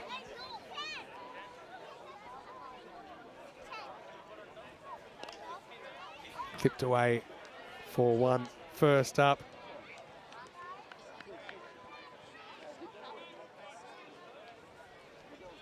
So Deleda will get the strike back here, 17 off 11. I think Hand's been really good, actually. He's hit a heavy length. He's got some good pace about him. Burly character. You don't want to run into him on a rugby field either. I do love their rugby. I'm actually a huge fan of GAA sports. I'm a big hurling fan, actually. I like hurling. Good sport. That looks crazy. On the charge this time, pulls away, but that part of the field well protected. Interesting, they have kept mid-on, mid-off up here for Fionn Hand. And so kind of, I suppose, signalling that he's not going to be going too full. You know what I always find when captains keep mid-off and mid-on up? It's a bit of bravado, a bit of moxie to the batsman. Come on then, come at me. I'm going to dig this in. Can you flat bat me straight to the side straight? That's partly how you see the charge there, trying to make more balls a drivable length. Again, dug in. This time sets a bit of a task for deep backward square. That will be fielded. And only a single. Every time it's only a single, that rate's just going to creep up a little bit.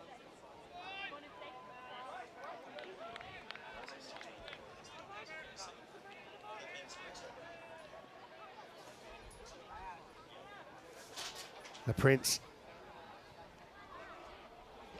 That's a genuine bounce. And you mentioned that's the one. They've been using that as kind of the surprise ball. He's got some genuine pace. I know Ben Stokes found out about that the last T20 World Cup when he swung one back through the gate and disturbed the timber there. He's got some wheels. Probably the first time this innings that Buster Later A bit late on one there. That really zips through. Yeah, maybe just not really expecting a genuine bouncer. That game at the MCG where the Irish got, he was fantastic. He's got a role to play here. 8 deliveries left probably in his game. 2 in this over. Can he get delayed now?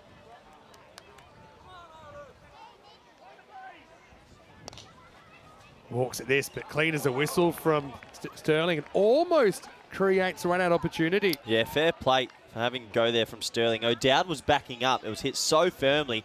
The underarm came in. Direct hit. He could have been in a lot of trouble here. He was kind of ahead of the play there, Sterling, wasn't he? This will be an interesting one to see. Was it going to be out? Oh. Would have been a very close call for the umpire. And no assistance from the technology in this series. We almost saw O'Dowd getting run out, backing up yesterday. It was a slight opportunity that was missed by the Scots. He does get the strike back. We'll work this for a single. So Fionn Hand continues his very good performance. Real opportunity for him to push for regular selection at the end of the 11th over at 74 for 2. Yeah, 8.55 required. 9 overs. I think the big difference, obviously, from the first innings, second innings, there's 8 wickets in hand. The Irish counter-attack in that first innings was spectacular, and they did it 5-6 wickets down. Netherlands do have plenty of batters in the shed still to come. Scott Edwards, you'd imagine. Tajan Manuri will be the next 2 to come. Looking at the table early, obviously, Scotland, I'm sure they'll be enjoying a bit of rest, maybe a little bit of training for a few of them today, as they're watching this fixture pretty closely. They're on the rack tomorrow, then the rest day coming up. And now we're going to get more of Dockrell, so he gets 1 more over than he got last time. It's going to start with a single. Why not keep him on, of course. Only went for 3 singles in that previous over. You should have said, I'm done again. Just like Pakistan, take my 1 over. I'll see you at the next World Cup series, whatever it might be. Team player, though, Dockrell.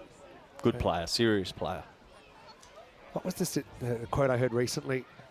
That players that came out their average are average players. Delayed it, just opens the face cleverly to get this through the infield and get another single. I think Netherlands are pretty calm at the moment. Not too worried about going at 8s or 9s maybe in the last 5 overs. Maybe even 9.5 to 10 in the last 5 overs. So just pacing themselves at the moment. Be interesting to see if someone takes a little bit of an educated risk here to find a boundary. O'Dowd clips this one away. Looking for 2, but it's not really on. I think Dockrell's offered a good change of pace here. He's come in, he's speared a few in, flooded the odd one up. Nice little figures, only 6 singles off his 9 deliveries so far. And there's that American stand in the background. So it's my eyes.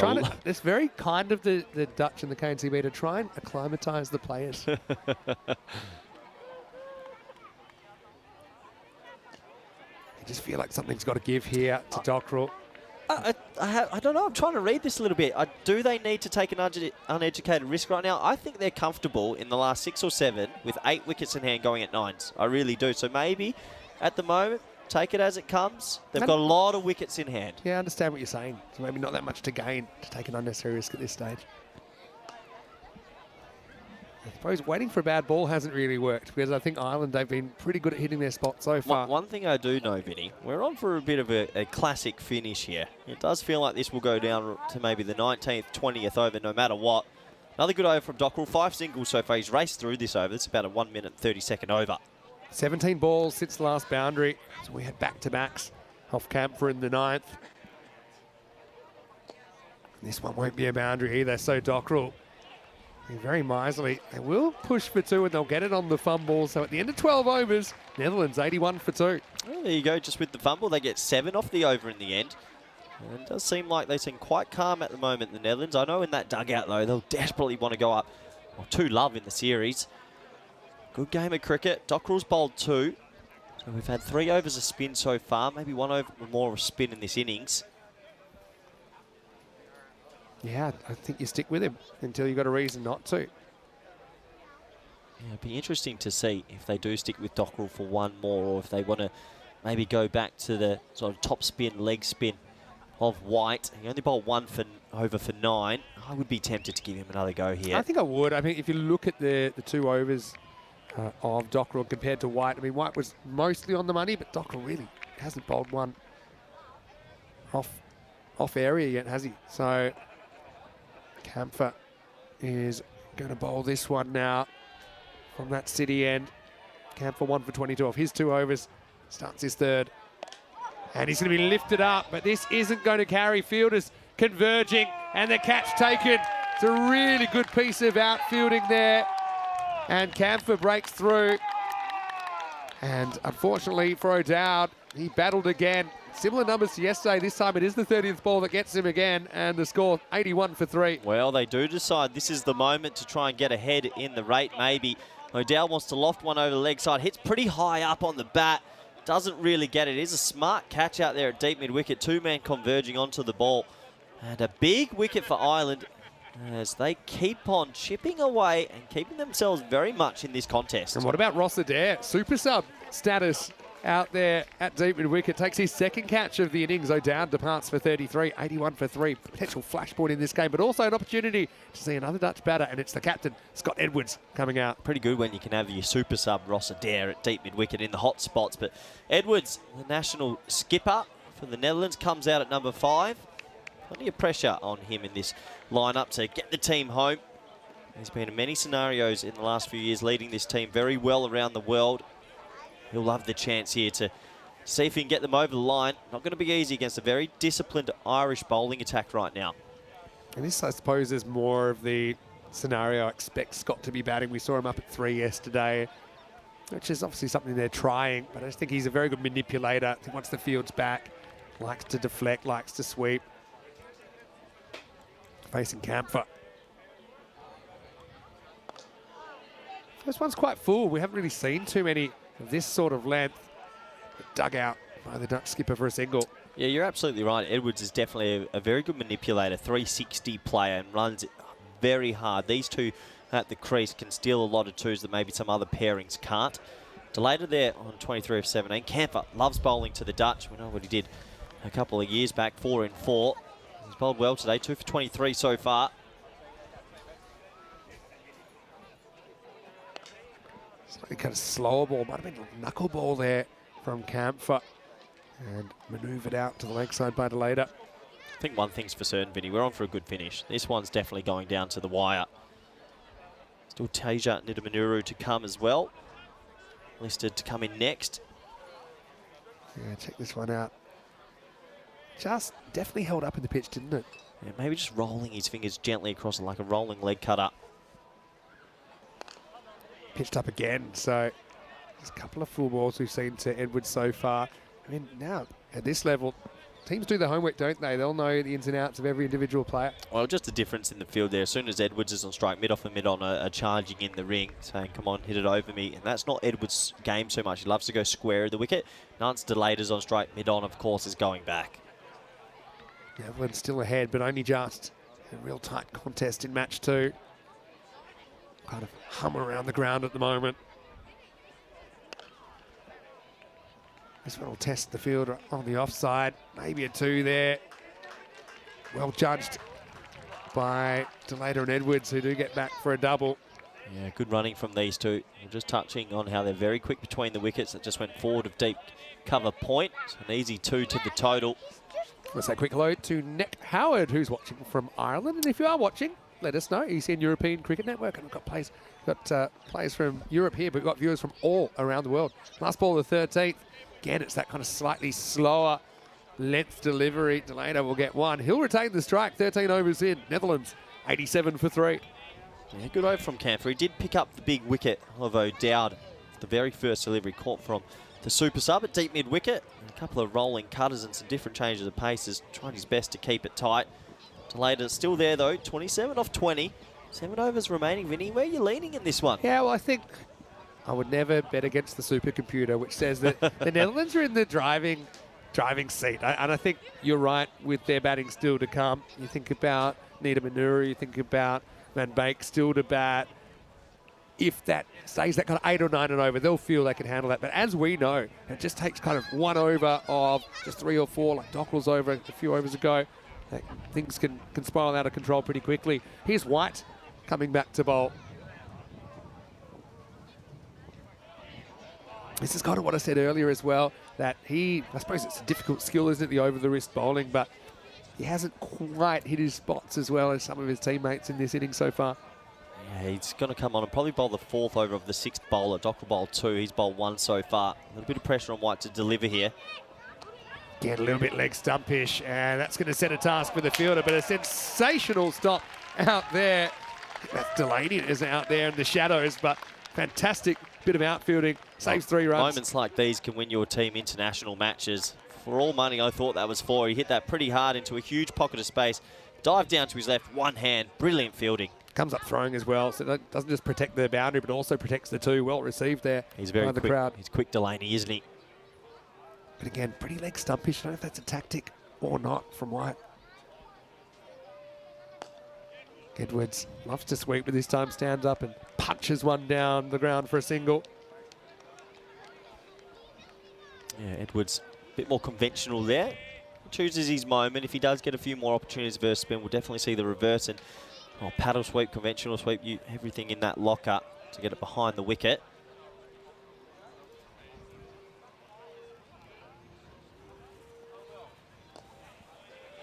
This time manoeuvred away towards the mid-wicket again. Just a single. That rate's crept up into the 9s now. It's crept up into the 9s, but the wickets are still in hand. I think both teams. Lots of cat and mouse in this game. To and froing. Could go either way. Generally feels like a 50-50 at this stage. 28 balls without a boundary. He does sweep this time. Almost takes out the umpire. But again, they've protected that area pretty well. There's pretty much 2 square legs there. 1 backward, 1 forward. Protecting that square of the wicket strike. Rizman Akram at square leg did very well. Square leg umpire, thank you for coming. 1 over the shoulder. Over the umpire. 1 warning to the bowler. Oh, may have just got a little scratch on this down the leg side. Wait for the umpire. He says it's a leg by. So took a bit of a deflection, otherwise potential stumping opportunity for Tucker. But I suppose significant deflection means it's not really a genuine chance. I think delayed will be a little bit disappointing. He might have missed out now. All these deliveries angling into that leg stump. Last ball of the 14th. Gives himself some room this time and slices away over cover. There's the boundary. That breaks the barren run for the Netherlands, and it's the captain who doubles his score at the end of 14 overs, 97 for 3. Yeah, what a lovely shot from Edwards, just showing he's got the full array. Backs away, lofts it over the offside. 1 bounce, 2 bounce, 4. They take the over for 10, Vinny. Like previous few overs, 3, 5, 7, 6. Getting that one for 10. Game on. 14 gone. 3 for 97. This is going to go right to the wire. Great cricket match. And for a lot of this match, the Netherlands have been about 60-40 up. And that's still what the computer's saying. Let's have a look at the run rate comparison and see where the Netherlands are at. A little bit behind that red line. And they're actually kind of ahead of where Ireland were at this stage. I guess one thing for Ireland now, you could say, I'm not too sure they'll bowl much more spin. They could potentially go to Dockrell for 1 more if they truly want. But Markadaire's got 2. McCarthy's got 2. Hand's got 1. Campher's got 1. I expect those quicks to finish. Yeah, and it's going to be a big finish. Who can step up for Ireland and maybe get rid of Delader, get them back ahead? Kind of game where 1 over could change anything. Here's McCarthy. He's driven away once again. Find the outfielder. Just a single. Bit of the calm before the storm at the moment, isn't there? I think that boundary just woken most of the crowd a little bit, because there had been 28 deliveries, I think you said, since the previous boundary. Edwards on strike now. Final leg will go back. Mid-on will come into the ring. Still feel like Ireland, if they were to go bang-bang here, get Delader especially, but also Edwards, maybe get Logan van Beek out there a little bit early with a lot of work to do. It's definitely game on still. Genuine short ball this time. Pulled away in front of square, but finds the outfielder. Campher out there. I want to say a quick hello to John Gray as well as Christopher Ward and Shohag as well, saying hi to us. Enjoying this cricket match. The one thing I love about ECN is it encompasses a wide spectrum of cricket in levels and I suppose formats as well. Now that we're covering more T20 cricket over the summer. So I hope you're enjoying this gripping contest. Netherlands do have a winning record over Ireland lifetime in T20 internationals, don't forget. Hoping to extend that lead here. Beats him outside the off stump, McCarthy.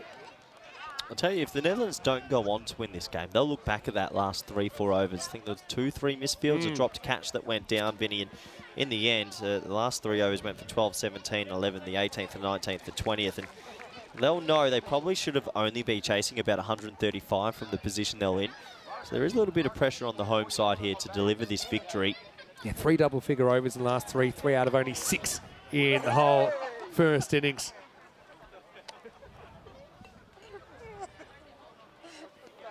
Searching for the pull shot here, delayed. If anything, might have just kind of lost a bit of mojo here. For a guy who we came out and said, yeah, look, he's hitting them really well. He's only just better than run a ball. Great to see the Irish getting in amongst the fans as well. Well, there's one thing that I heard yourself and Andrew Land saying before. There's a lot of kids here. Yep. A lot of kids have rocked up to come watch this game, which is super exciting. Good to see the Irish getting amongst it. Good family vibe at the ground. It's a great kind of structure of not just cricket, but multi-sports clubs here in the Netherlands. If you're a kid that loves sport, it's a great place to live, to get involved. Goes the Yorker here to Delata. I'll tell you what an over from McCarthy. Ben White's over went for 10, right? Edwards got a boundary away off the last ball over cover 4, and you just felt Netherlands might take that momentum, sorry. McCarthy's come back, single, dot.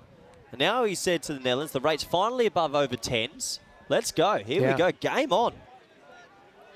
Yeah, since over 9, we've had overs of 3, 5, 7, 6, 10, and only 2 off this. That 10, of course, included the boundary.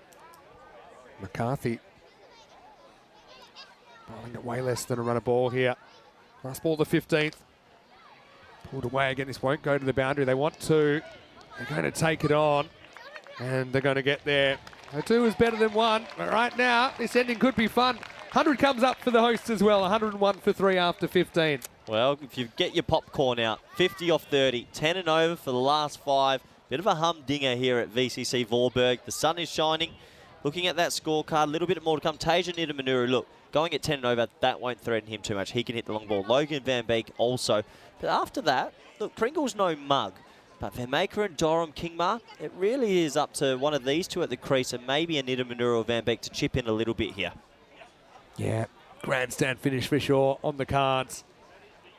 Tell you, don't forget, I know Andrew Land is raring to go in after this over and take from my said, I've called a super over here a long time ago. You've got the super over ache. Are you calling it the ache? That's what I called it last week.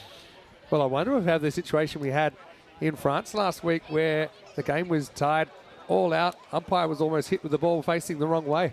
Hopefully it doesn't come to that. There's some of the fans enjoying the evening sun. We have been blessed this week with weather. It does look like it's going to be a pretty good week overall. No, Wednesday might have a little bit of rain around, but fingers crossed. Fingers crossed, comes early on Tuesday. Hey, let's talk about in a week's time. We'll be doing the KNCB T20 Finals Day. I know that you've played so much club cricket here. What's that going to be like? VCC, VRA, HRBS and VCC. 4 teams have made it. Did you say VCC twice? Maybe. It's been no, yeah, I think there's a lot of CCs. But no, 4 teams raring to go next Sunday. Can't wait for that. And it'll be a bit of an atmosphere here, right?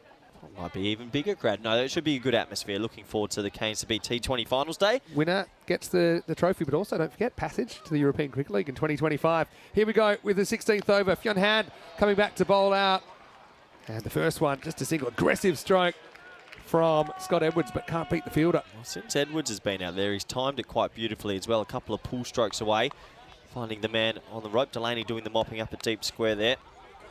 Big moment right now, you feel. Delata, you're right, just in the last few balls, a couple of plays and misses, might be feeling the pinch a little bit. So does he look to play an expansive stroke here? Hand's taken this opportunity well, hasn't he? And this is going to be gone. A little feather on that one, backed away. And the Prince is gone.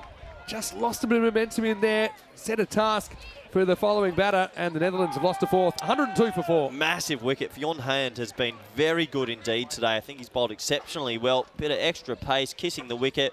Delata backs away, wants to get it over the offside, gets an edge, and he has to go. This game, topsy-turvy, maybe Ireland for the first time in this game in a long time. Vinny pulling ahead a little bit. Could be, I think, with that wicket of Delata. He was trying to kind of open up that offside, wasn't he? Challenge kind of a line from Fionn Hand. And Baz, some good signs there, but he'll be frustrated. The helmet bears the brunt of that frustration. But it will be Tasia Nidamanuru to come out to try and win this game for the Netherlands. A lot of credit has to go to McCarthy for the previous over as well. He's the one that applied all that pressure. The over in the end went for 4 in the 16th. And to do that at that time, just kept Edwards and Bustelator at bay, and then Delator has to take a big risk and gets an edge. So credit to McCarthy, also bowling in partnerships. And we've only had one boundary, that one boundary in the last 38 balls. So, well, saddle up because we could be ready for a big finish. Yep, there you go. The old paddock end. That's, being a horse seems like a pretty cool life, depending on how it... Depending on what track you're running on. Not always, but if you're a horse in the wild, a nice day like this to munch on some grass. Anyway, here's Teja, and he almost loses his off-pole first ball. How has that not cleaned up off stump? I can't believe that hasn't hit the timber. That came in quite a distance wide on the crease, kept coming in. Whoa. Well, Teja's not going to stick around. Well, there's intent for you. Yeah. I know Teja loves going over mid-off, but that's first ball saying, okay, let's go. Ireland, for me, for the very first time in this game, have got their noses ahead. Yeah, mid-off up in the circle, kind of identified that. It was in that full zone. He wanted to bomb it. Now shorter. He takes this on as well, but it should be gone. It is gone. Manura goes for a duck, and Hand's got 3, 102 for 5. Oh, well, he wanted to take this opportunity. He's taking it with both hands, both feet, everything. 3 for 17 for Hand. Manura, it's another short ball. It's a huge boundary out here. He doesn't really get it. A nice, safe catch, and another one will go. Ireland now pulling away. Harry Tector perfectly positioned there, so kind of went full once. And Teja couldn't get that one. He couldn't get this one either. Played off the back foot. Taken well low down. And Harry had no problems taking that comfortably. Be disappointed in a Manuru there. Look, the shot's on, but could he hit it hard across the carpet? Hindsight's always easy to say. Van Beek will come out. I just think that with the Dutch today, with Pringle in at 8, Van Maker 9, this is getting really tight for them. They'd love a little streaky boundary or something just to release the shackles.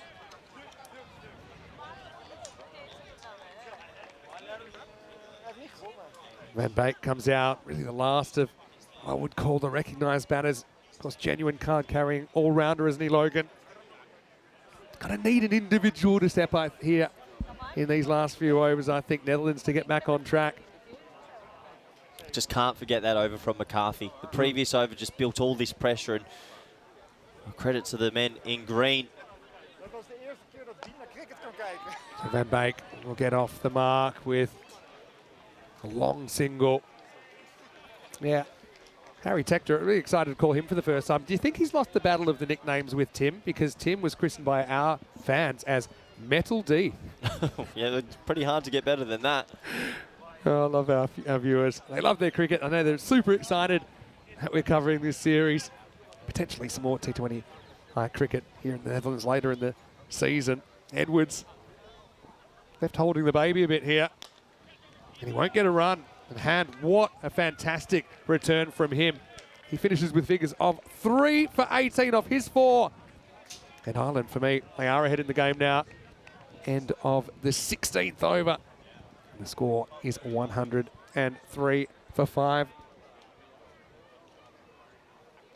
Big thanks to Corey Ruckers for his contribution today. But joining me as we head towards a potentially exciting conclusion of match 2 once again is Andrew Leonard. Yeah, very good evening, Vinny. Good evening, everyone. And Fionn Hand, well, you talk about resilience, you talk about bounce back ability. Can you imagine his emotions when the Provisional Irish World Cup squad was named, having been in the squad 2 years ago, not even being in the mix, and then thinking he's got no way to even consider getting back in? Graham Hume not here, Fionn Hand into the squad, into the 11. What an answer from him. Here's Camphor coming back. This one hits Sterling more than he fields it, but will be a single. Yeah, well, been a good team effort, I think, from the Irish bowlers so far. I think the fact they've even used Dockrell for a couple of overs gives them a lot of flexibility heading into this last 4. They seem to have their plans pretty much spot on. They've executed them pretty well. Yeah, I think those 2 overs from Dockrell are critical because it means that Ben Whitey's had a little bit of an off day, was just a bit too full at points, doesn't necessarily need to come back. This is Camphor's 4th and final. That kind of slightly paced off length delivery punch, but doesn't beat the mid off there. That's one that suppose with the mid-off up in the circle, they're probably looking as that as a potential area to get that boundary. They do need to kind of get those 2 boundaries over, I think, the Netherlands to get back in this game. And these final 4 deliveries at Camphor are so crucial as a consequence, Vinny, because Mark Adair is very good at the death. He'll take the responsibility of bowling overs 18 and 20. That's almost certain. And then Barry McCarthy will probably bowl 19. So this is the one. These are maybe the 4 slightly weaker deliveries for the Dutch to go after. We know Van Beek has got all that power.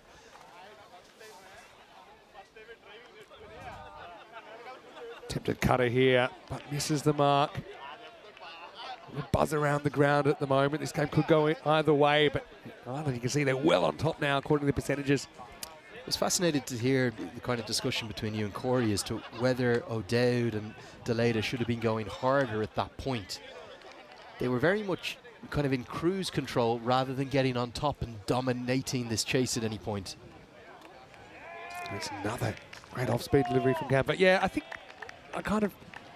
my feeling is you've got those resources there and this idea that we're comfortable enough chasing 9 or 10 and over in the last 6. But that's not a foregone conclusion. I think if you have an opportunity to get ahead in the game and then essentially let them cruise run a ball pace, that's very, very different. But I think also you've got to give credit to the Irish bowlers. They haven't bowled too many hit-me balls in this whole innings.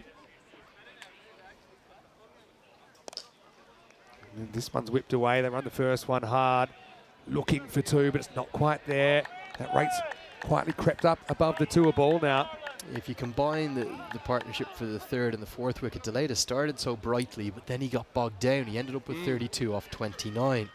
So from 44 for 2 after 7 to only make it up to 102 for 5 after 15.4. Yes, some brilliant bowling from particularly Barry McCarthy and Fionn Hand in those 14th and 15th overs, but they've just allowed Ireland to get back into the game, and that's the biggest swing we've had on the win predictor the whole game. Ireland now heavy favourites.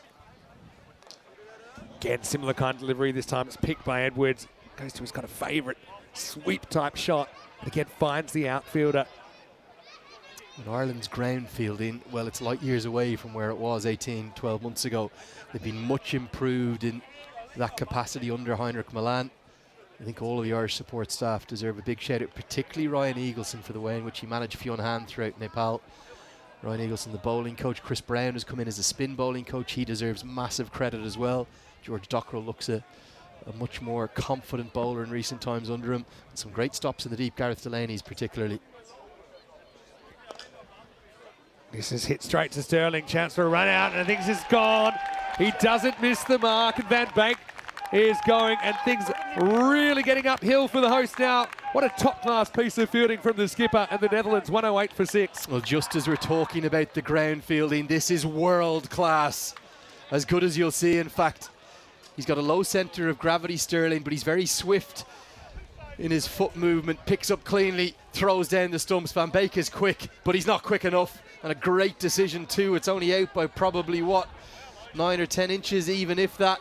Sterling hits the target. Ireland of a 6. They're pulling this game out of the fire. The Dutch can't believe what's happening to them. They need something special from here. It's 108 for 6. Yeah, it was a half chance at best, wasn't it, for Sterling? And his hands have been so clean today, haven't they? We saw him almost create a run out earlier when O'Dowd backed up a step too far. Now you are kind of getting to the bowlers a bit with this wicket. Pringle coming to the crease. So let's see if he can move the needle. It'd be a line-hearted effort here. Let's welcome into the box one more time, as it does look like the Irish, who are ahead at the moment. Now really a lot of responsibility falls on the captain, Edwards, who he's dropped down to more a traditional position for him, number 5. But Netherlands, they've got that big over, don't they, to get back in this contest. Adair is coming back. He opened the bowling 2 overs for 11. This is his role. He'll bowl 18 and 20 almost every single T20 International Ireland playable. 2 at the top, 2 at the death. He's got a little bit of a cushion to work with. The Dutch still need plenty from here. Played away by Pringle first up. Hands it over to the captain. Scale of comeback here from Ireland from a horrific position, really. 83 for 6. after 14 overs in the first innings, led by Mark Adair, good support from Gareth Delaney. And in the way in which they've bowled and fielded, it's turned this game absolutely on its head. Netherlands were heavy favourites for probably 75% of this contest. All of a sudden, they're staring down the barrel, and they need their skipper to do something extraordinary to drag them over the line. Well, he does try something extraordinary. It's going to cost him his wicket. He goes to the reverse, does Edwards. Adair gets it full, it gets straight. It gets past the bat of the Dutch skipper, who are on their last legs now, 109 for 7. Well, for me, that's game, set, and very nearly the match now. And look at Sterling, look at the way he leads, look at him driving his message across to his team. It's an ambitious stroke. We know that Edwards probably doesn't have the power to go down the ground, so he needs to innovate. But that's a very easy LBW decision. Frustration for Edwards. Mark Adair holds his nerve. That's going to go on and smash into middle stump. Ireland pumped up, making a big statement in their opening game of this tri-series. You made the point earlier that Ireland maybe not the record they would have liked as far as defending totals, but I think they've defended very well here on enemy soil, if you like. The Dutch disappointed after kind of being in a winning position for most of this game. Looks like going to fall short of this target. And Paul van Meekeren will come out now at number 9. He can certainly clear the ropes, but it's probably all going to be too much for the lower order of the Netherlands. They do have a long tail today with the changes that they made.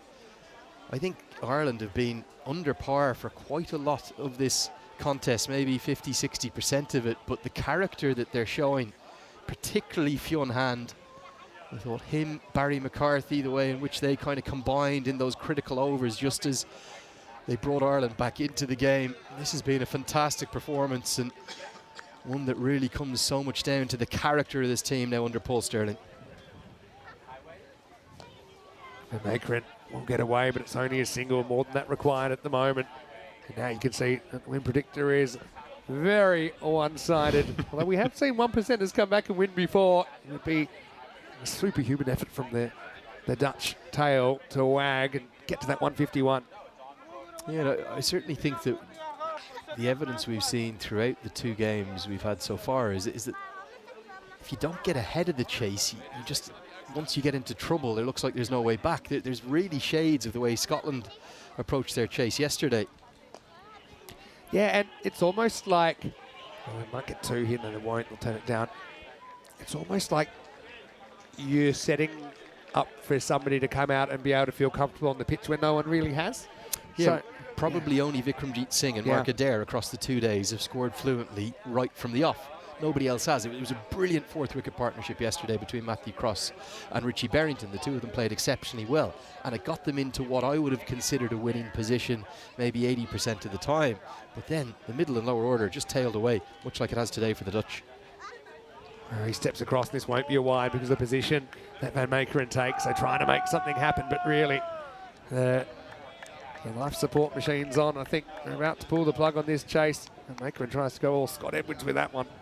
There's even a few Dutch fans saying, oh, enough is enough. The white flag's being raised across in some of the shadows of the ground. It's a much chillier evening than it was yesterday. Probably 5 or 6 degrees lower, but it's been a beautiful day of cricket again. Ireland just need to hold their nerve now. Slower one this time from Adair, who's played his role to perfection. They're going to take on the 2 here. And they'll get it. Hits the batter on the way through. Having to work hard for everything. Netherlands on their last legs, 18 overs in, 113 for 7. This might have been close actually with a direct hit in particular, but Van Meekeren's done nothing wrong. He's just run his line, more than entitled to do that. Harry Tector was quick to the ball. The Irish ground fielding has really impressed me. In fact, definitely the best of the 3 fielding teams that we've seen thus far. The Netherlands have had a few problems across the 2 games. Scotland, well, they were really poor at their drops, weren't they? But the Irish, they've excelled in that third discipline. In the modern T20I game, fielding, it's so, so important. And John Gray, one of the viewers who's interacting with us on our live chat, ECN European Cricket Network, makes a very good point about the end of the first innings with Ireland, that kick in the tail in those last 3 overs, 12, 17 and 11. So actually at this stage, you can see there wasn't too much between the sides, but it's going to be very difficult for the Netherlands to replicate that, actually better it, considering we are down to number 8 and 9 at the crease right now. Here's McCarthy coming back to bowl out. And he's going to start with it on. It's funny, the player of the match decision today for me is a difficult one. I think everyone will say, okay, well, it has to be Mark Adair, because Ireland never could have won the game without his 49, the speed with which he played with, and he's bowled pretty well too, 3 overs, 1 for 16 at the moment. But Fionn Hand, I just think the way in which he has come back to international cricket, he had all that initial success when he first burst onto the scene. I don't think many in the Irish game thought he was even close to getting back in. He's come back in. He's just got huge character. Sometimes you pick players on character rather than output. He has it in spades. Exceptional 3-wicket haul for him today. Tough choice. Goes after this, and he's going to get it. Maximo! Well, Pringle hasn't given up yet. Need plenty more of those. It maybe dug into the pitch slightly from McCarthy, but he disappears over deep mid-wicket for 6. Well, I would love to see a wagon wheel of the boundaries today, because I reckon almost every maximum has gone to that part of the ground. It's hitting with the prevailing wind, and most of the big overs have come from this end. He's almost airborne as he hits it, Finney. Look at that replay. It's gone a long way into the crowd. T20s can change so quickly. He goes bang, bang here. All of a sudden, it's 22 and off 8, and the Dutch have some life and some hope still. Yeah, have to be something remarkable. That was a very good strike. Pringle saying, hey, I'm still here, got 2 feet and a heartbeat. Change in the field as well, Vinny. Deep backward square leg comes up into the circle, and out goes that modern position we see more and more often, the sort of deep backward point. Wide Yorker, I suspect. And he kind of bowls it there for the carve, but McCarthy misses his spot.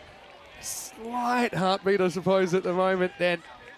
And the tactic makes sense, because all of the boundaries, all the big hits we've seen have been hitting with the wind out towards the athletics track there on the leg side. So McCarthy has to execute, but the plan is the right one. He's saying to Paul Stirling, okay, let me get as wide as possible outside the off stump. And let's see if Tim Pringle can manufacture any runs from there, trying to defend against big hits here. Ireland still in the ascendancy, no doubt. Can Pringle find another maximum or 2?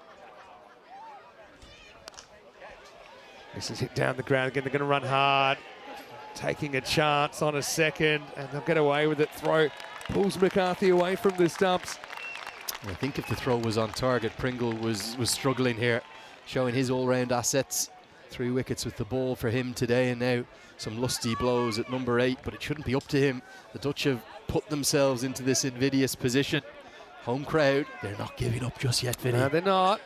We're going to love that sense of youthful exuberance, and that's a non-standard use of the Dutch flag, but well, it's a tent flag, isn't it? Love that. Love that. Superb. I wonder what the conversation was there. Looked like a bit of a one-way conversation, didn't it? Anyway, 29 off 9. Surely a bridge too far for the home side now. He hits this, and he hits it pretty powerfully straight down the ground. 1 bounce 4.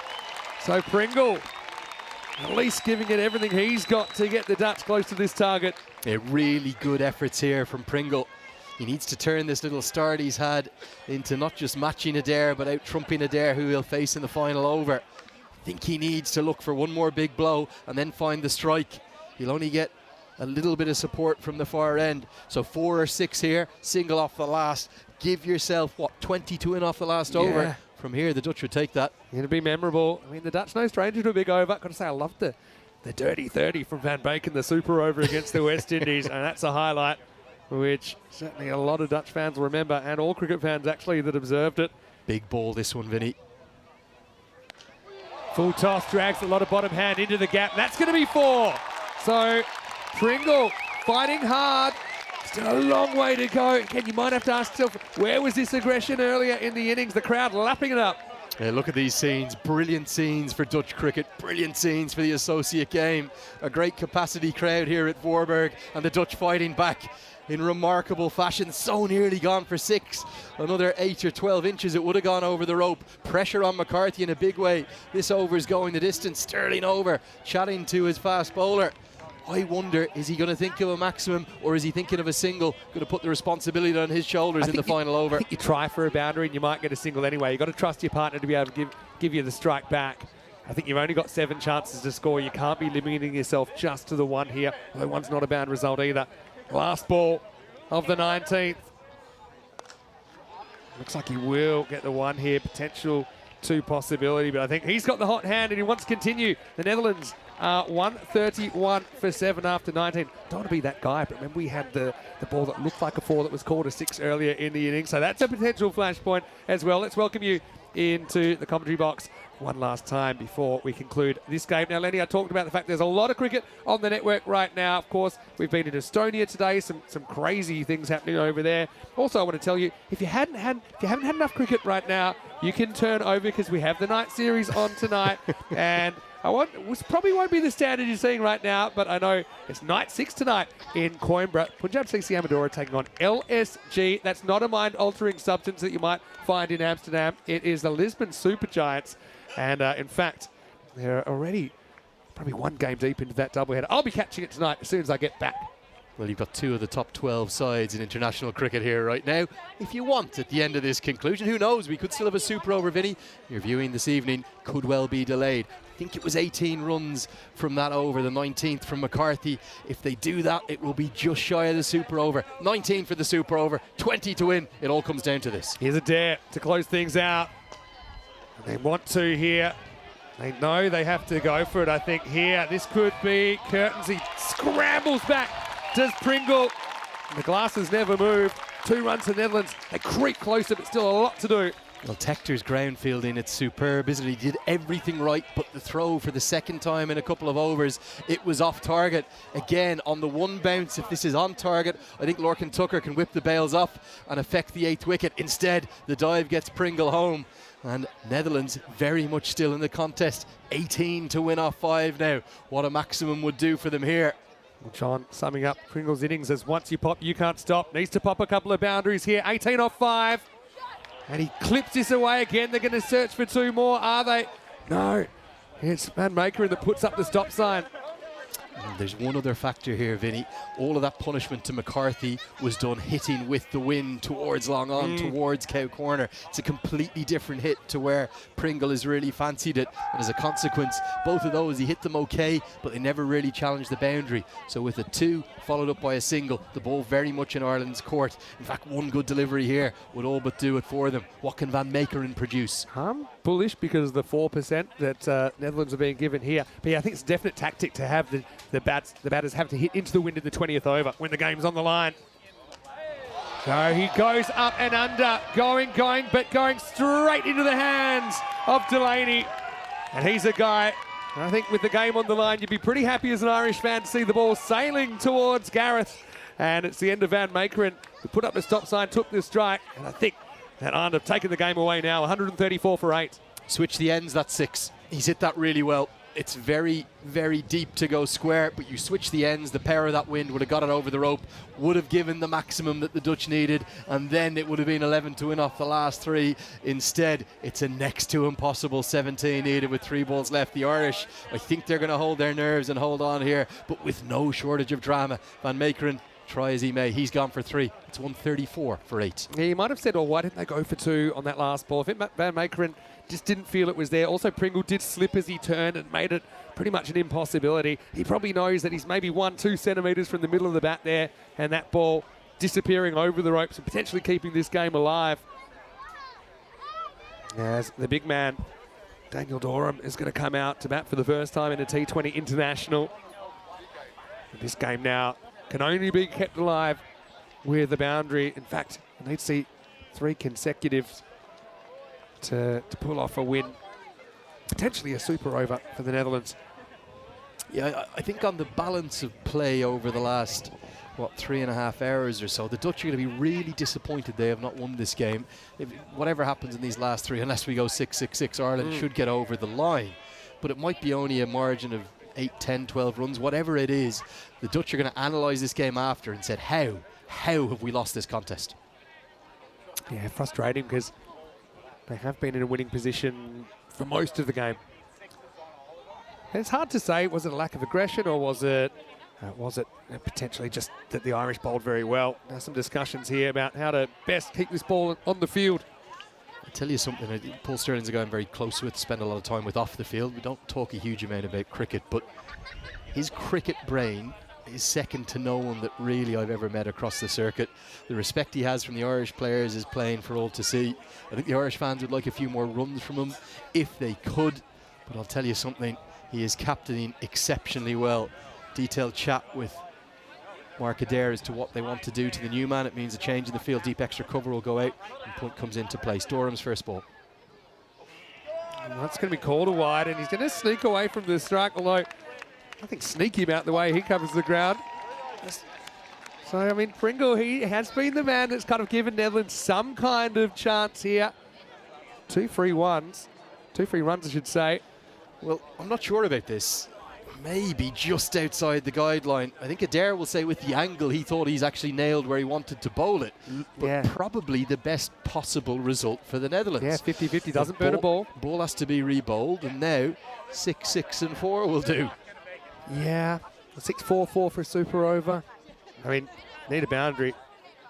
Full stop, one at a time. Adair trying to ice the game. Looked to me like it was mostly on the line as it passes the crease, which is typically where they're judged. And somebody walking across the sight screen. The excitement, it's too much for some. Well, was it a person or was it a horse? Something's happened down here. All right.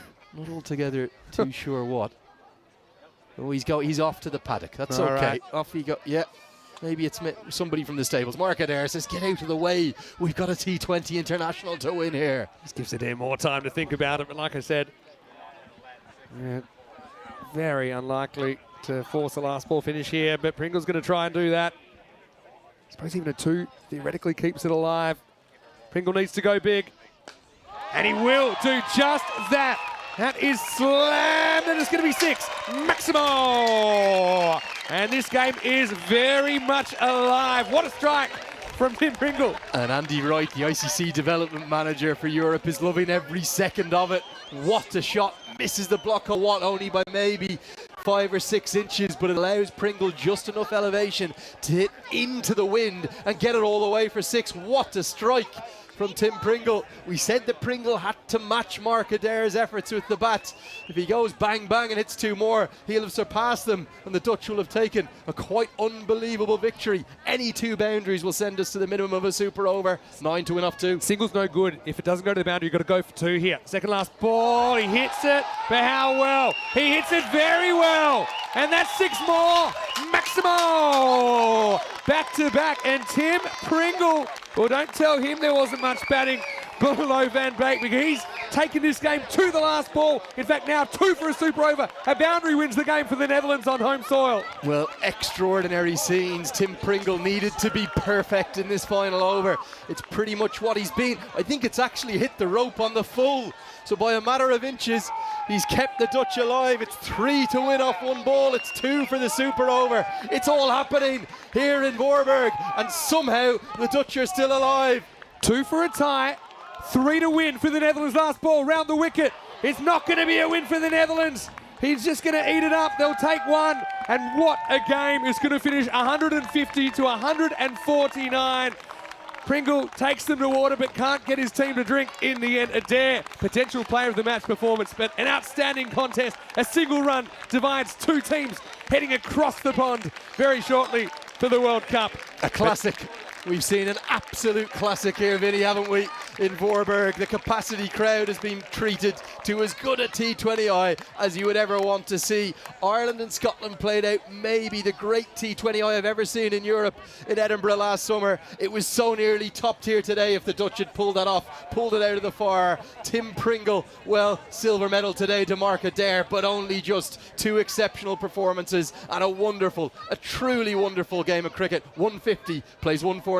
Ireland win by 1 run. Oh, well, kind of a sense of it, like a buzz around the ground that kind of came, but then it came with definite intensity, but it's like all the air's being let out of the balloon. I think the Irish supporters, they're very happy at the moment. Hey, I'm going to say credit to Adair then, kind of held his nerve, all his experience. He goes round the wicket, he just changes something, but he hits that Yorker, and I think that's the kind of ball that gave him the best opportunity of keeping the ball in the ballpark, and even then, just to hold on to it, to concede the 1 run, not try anything crazy, potential overthrow. Stuart Broad style, of course, back when he handed the Netherlands essentially a win in one of the very early T20 World Cups. But what a match. Well appreciated by all around the ground here at VCC. Incredible innings from Tim Pringle. 35 off 13. We spoke at length about how none of the Dutch batters, none of the Irish batters really, apart from Adair, were able to score right from the off. We've seen an all-time classic here in the fading lights at Voorburg.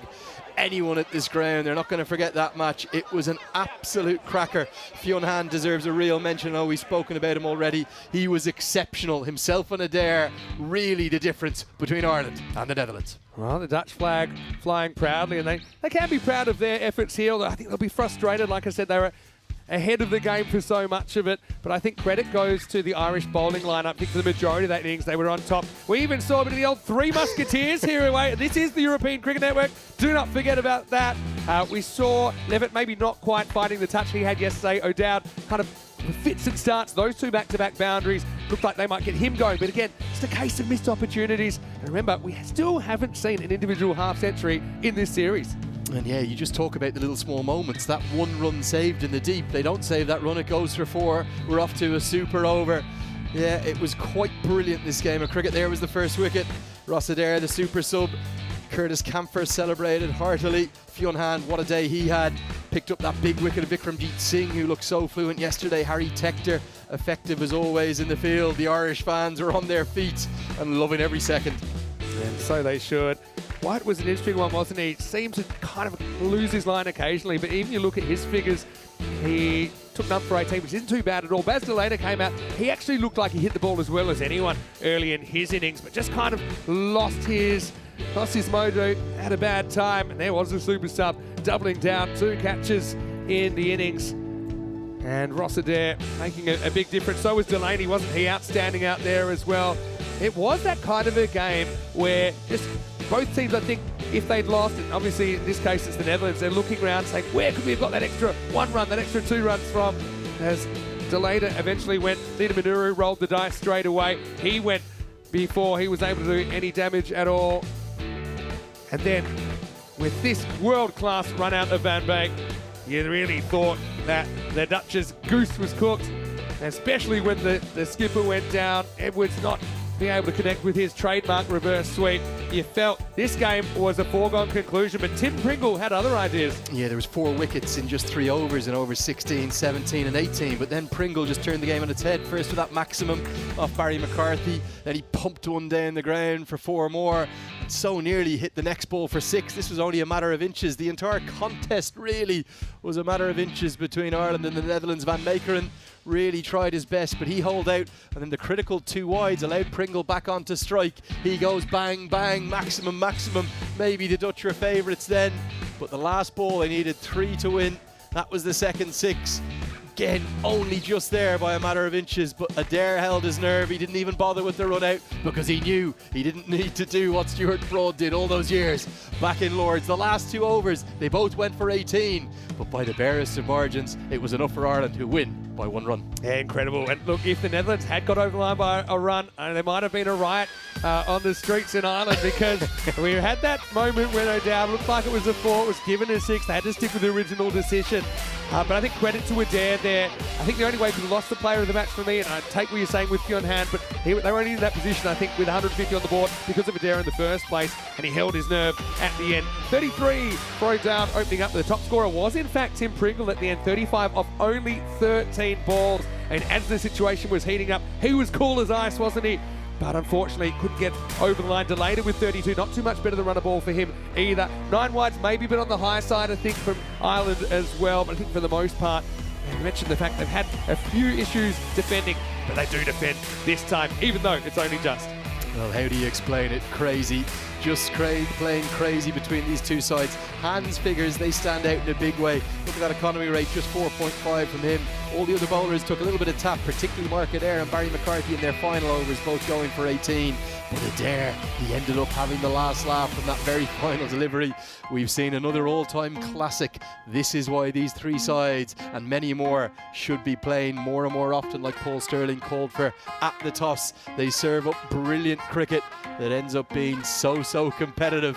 And right now, it's just 1 run that's ended up as the difference.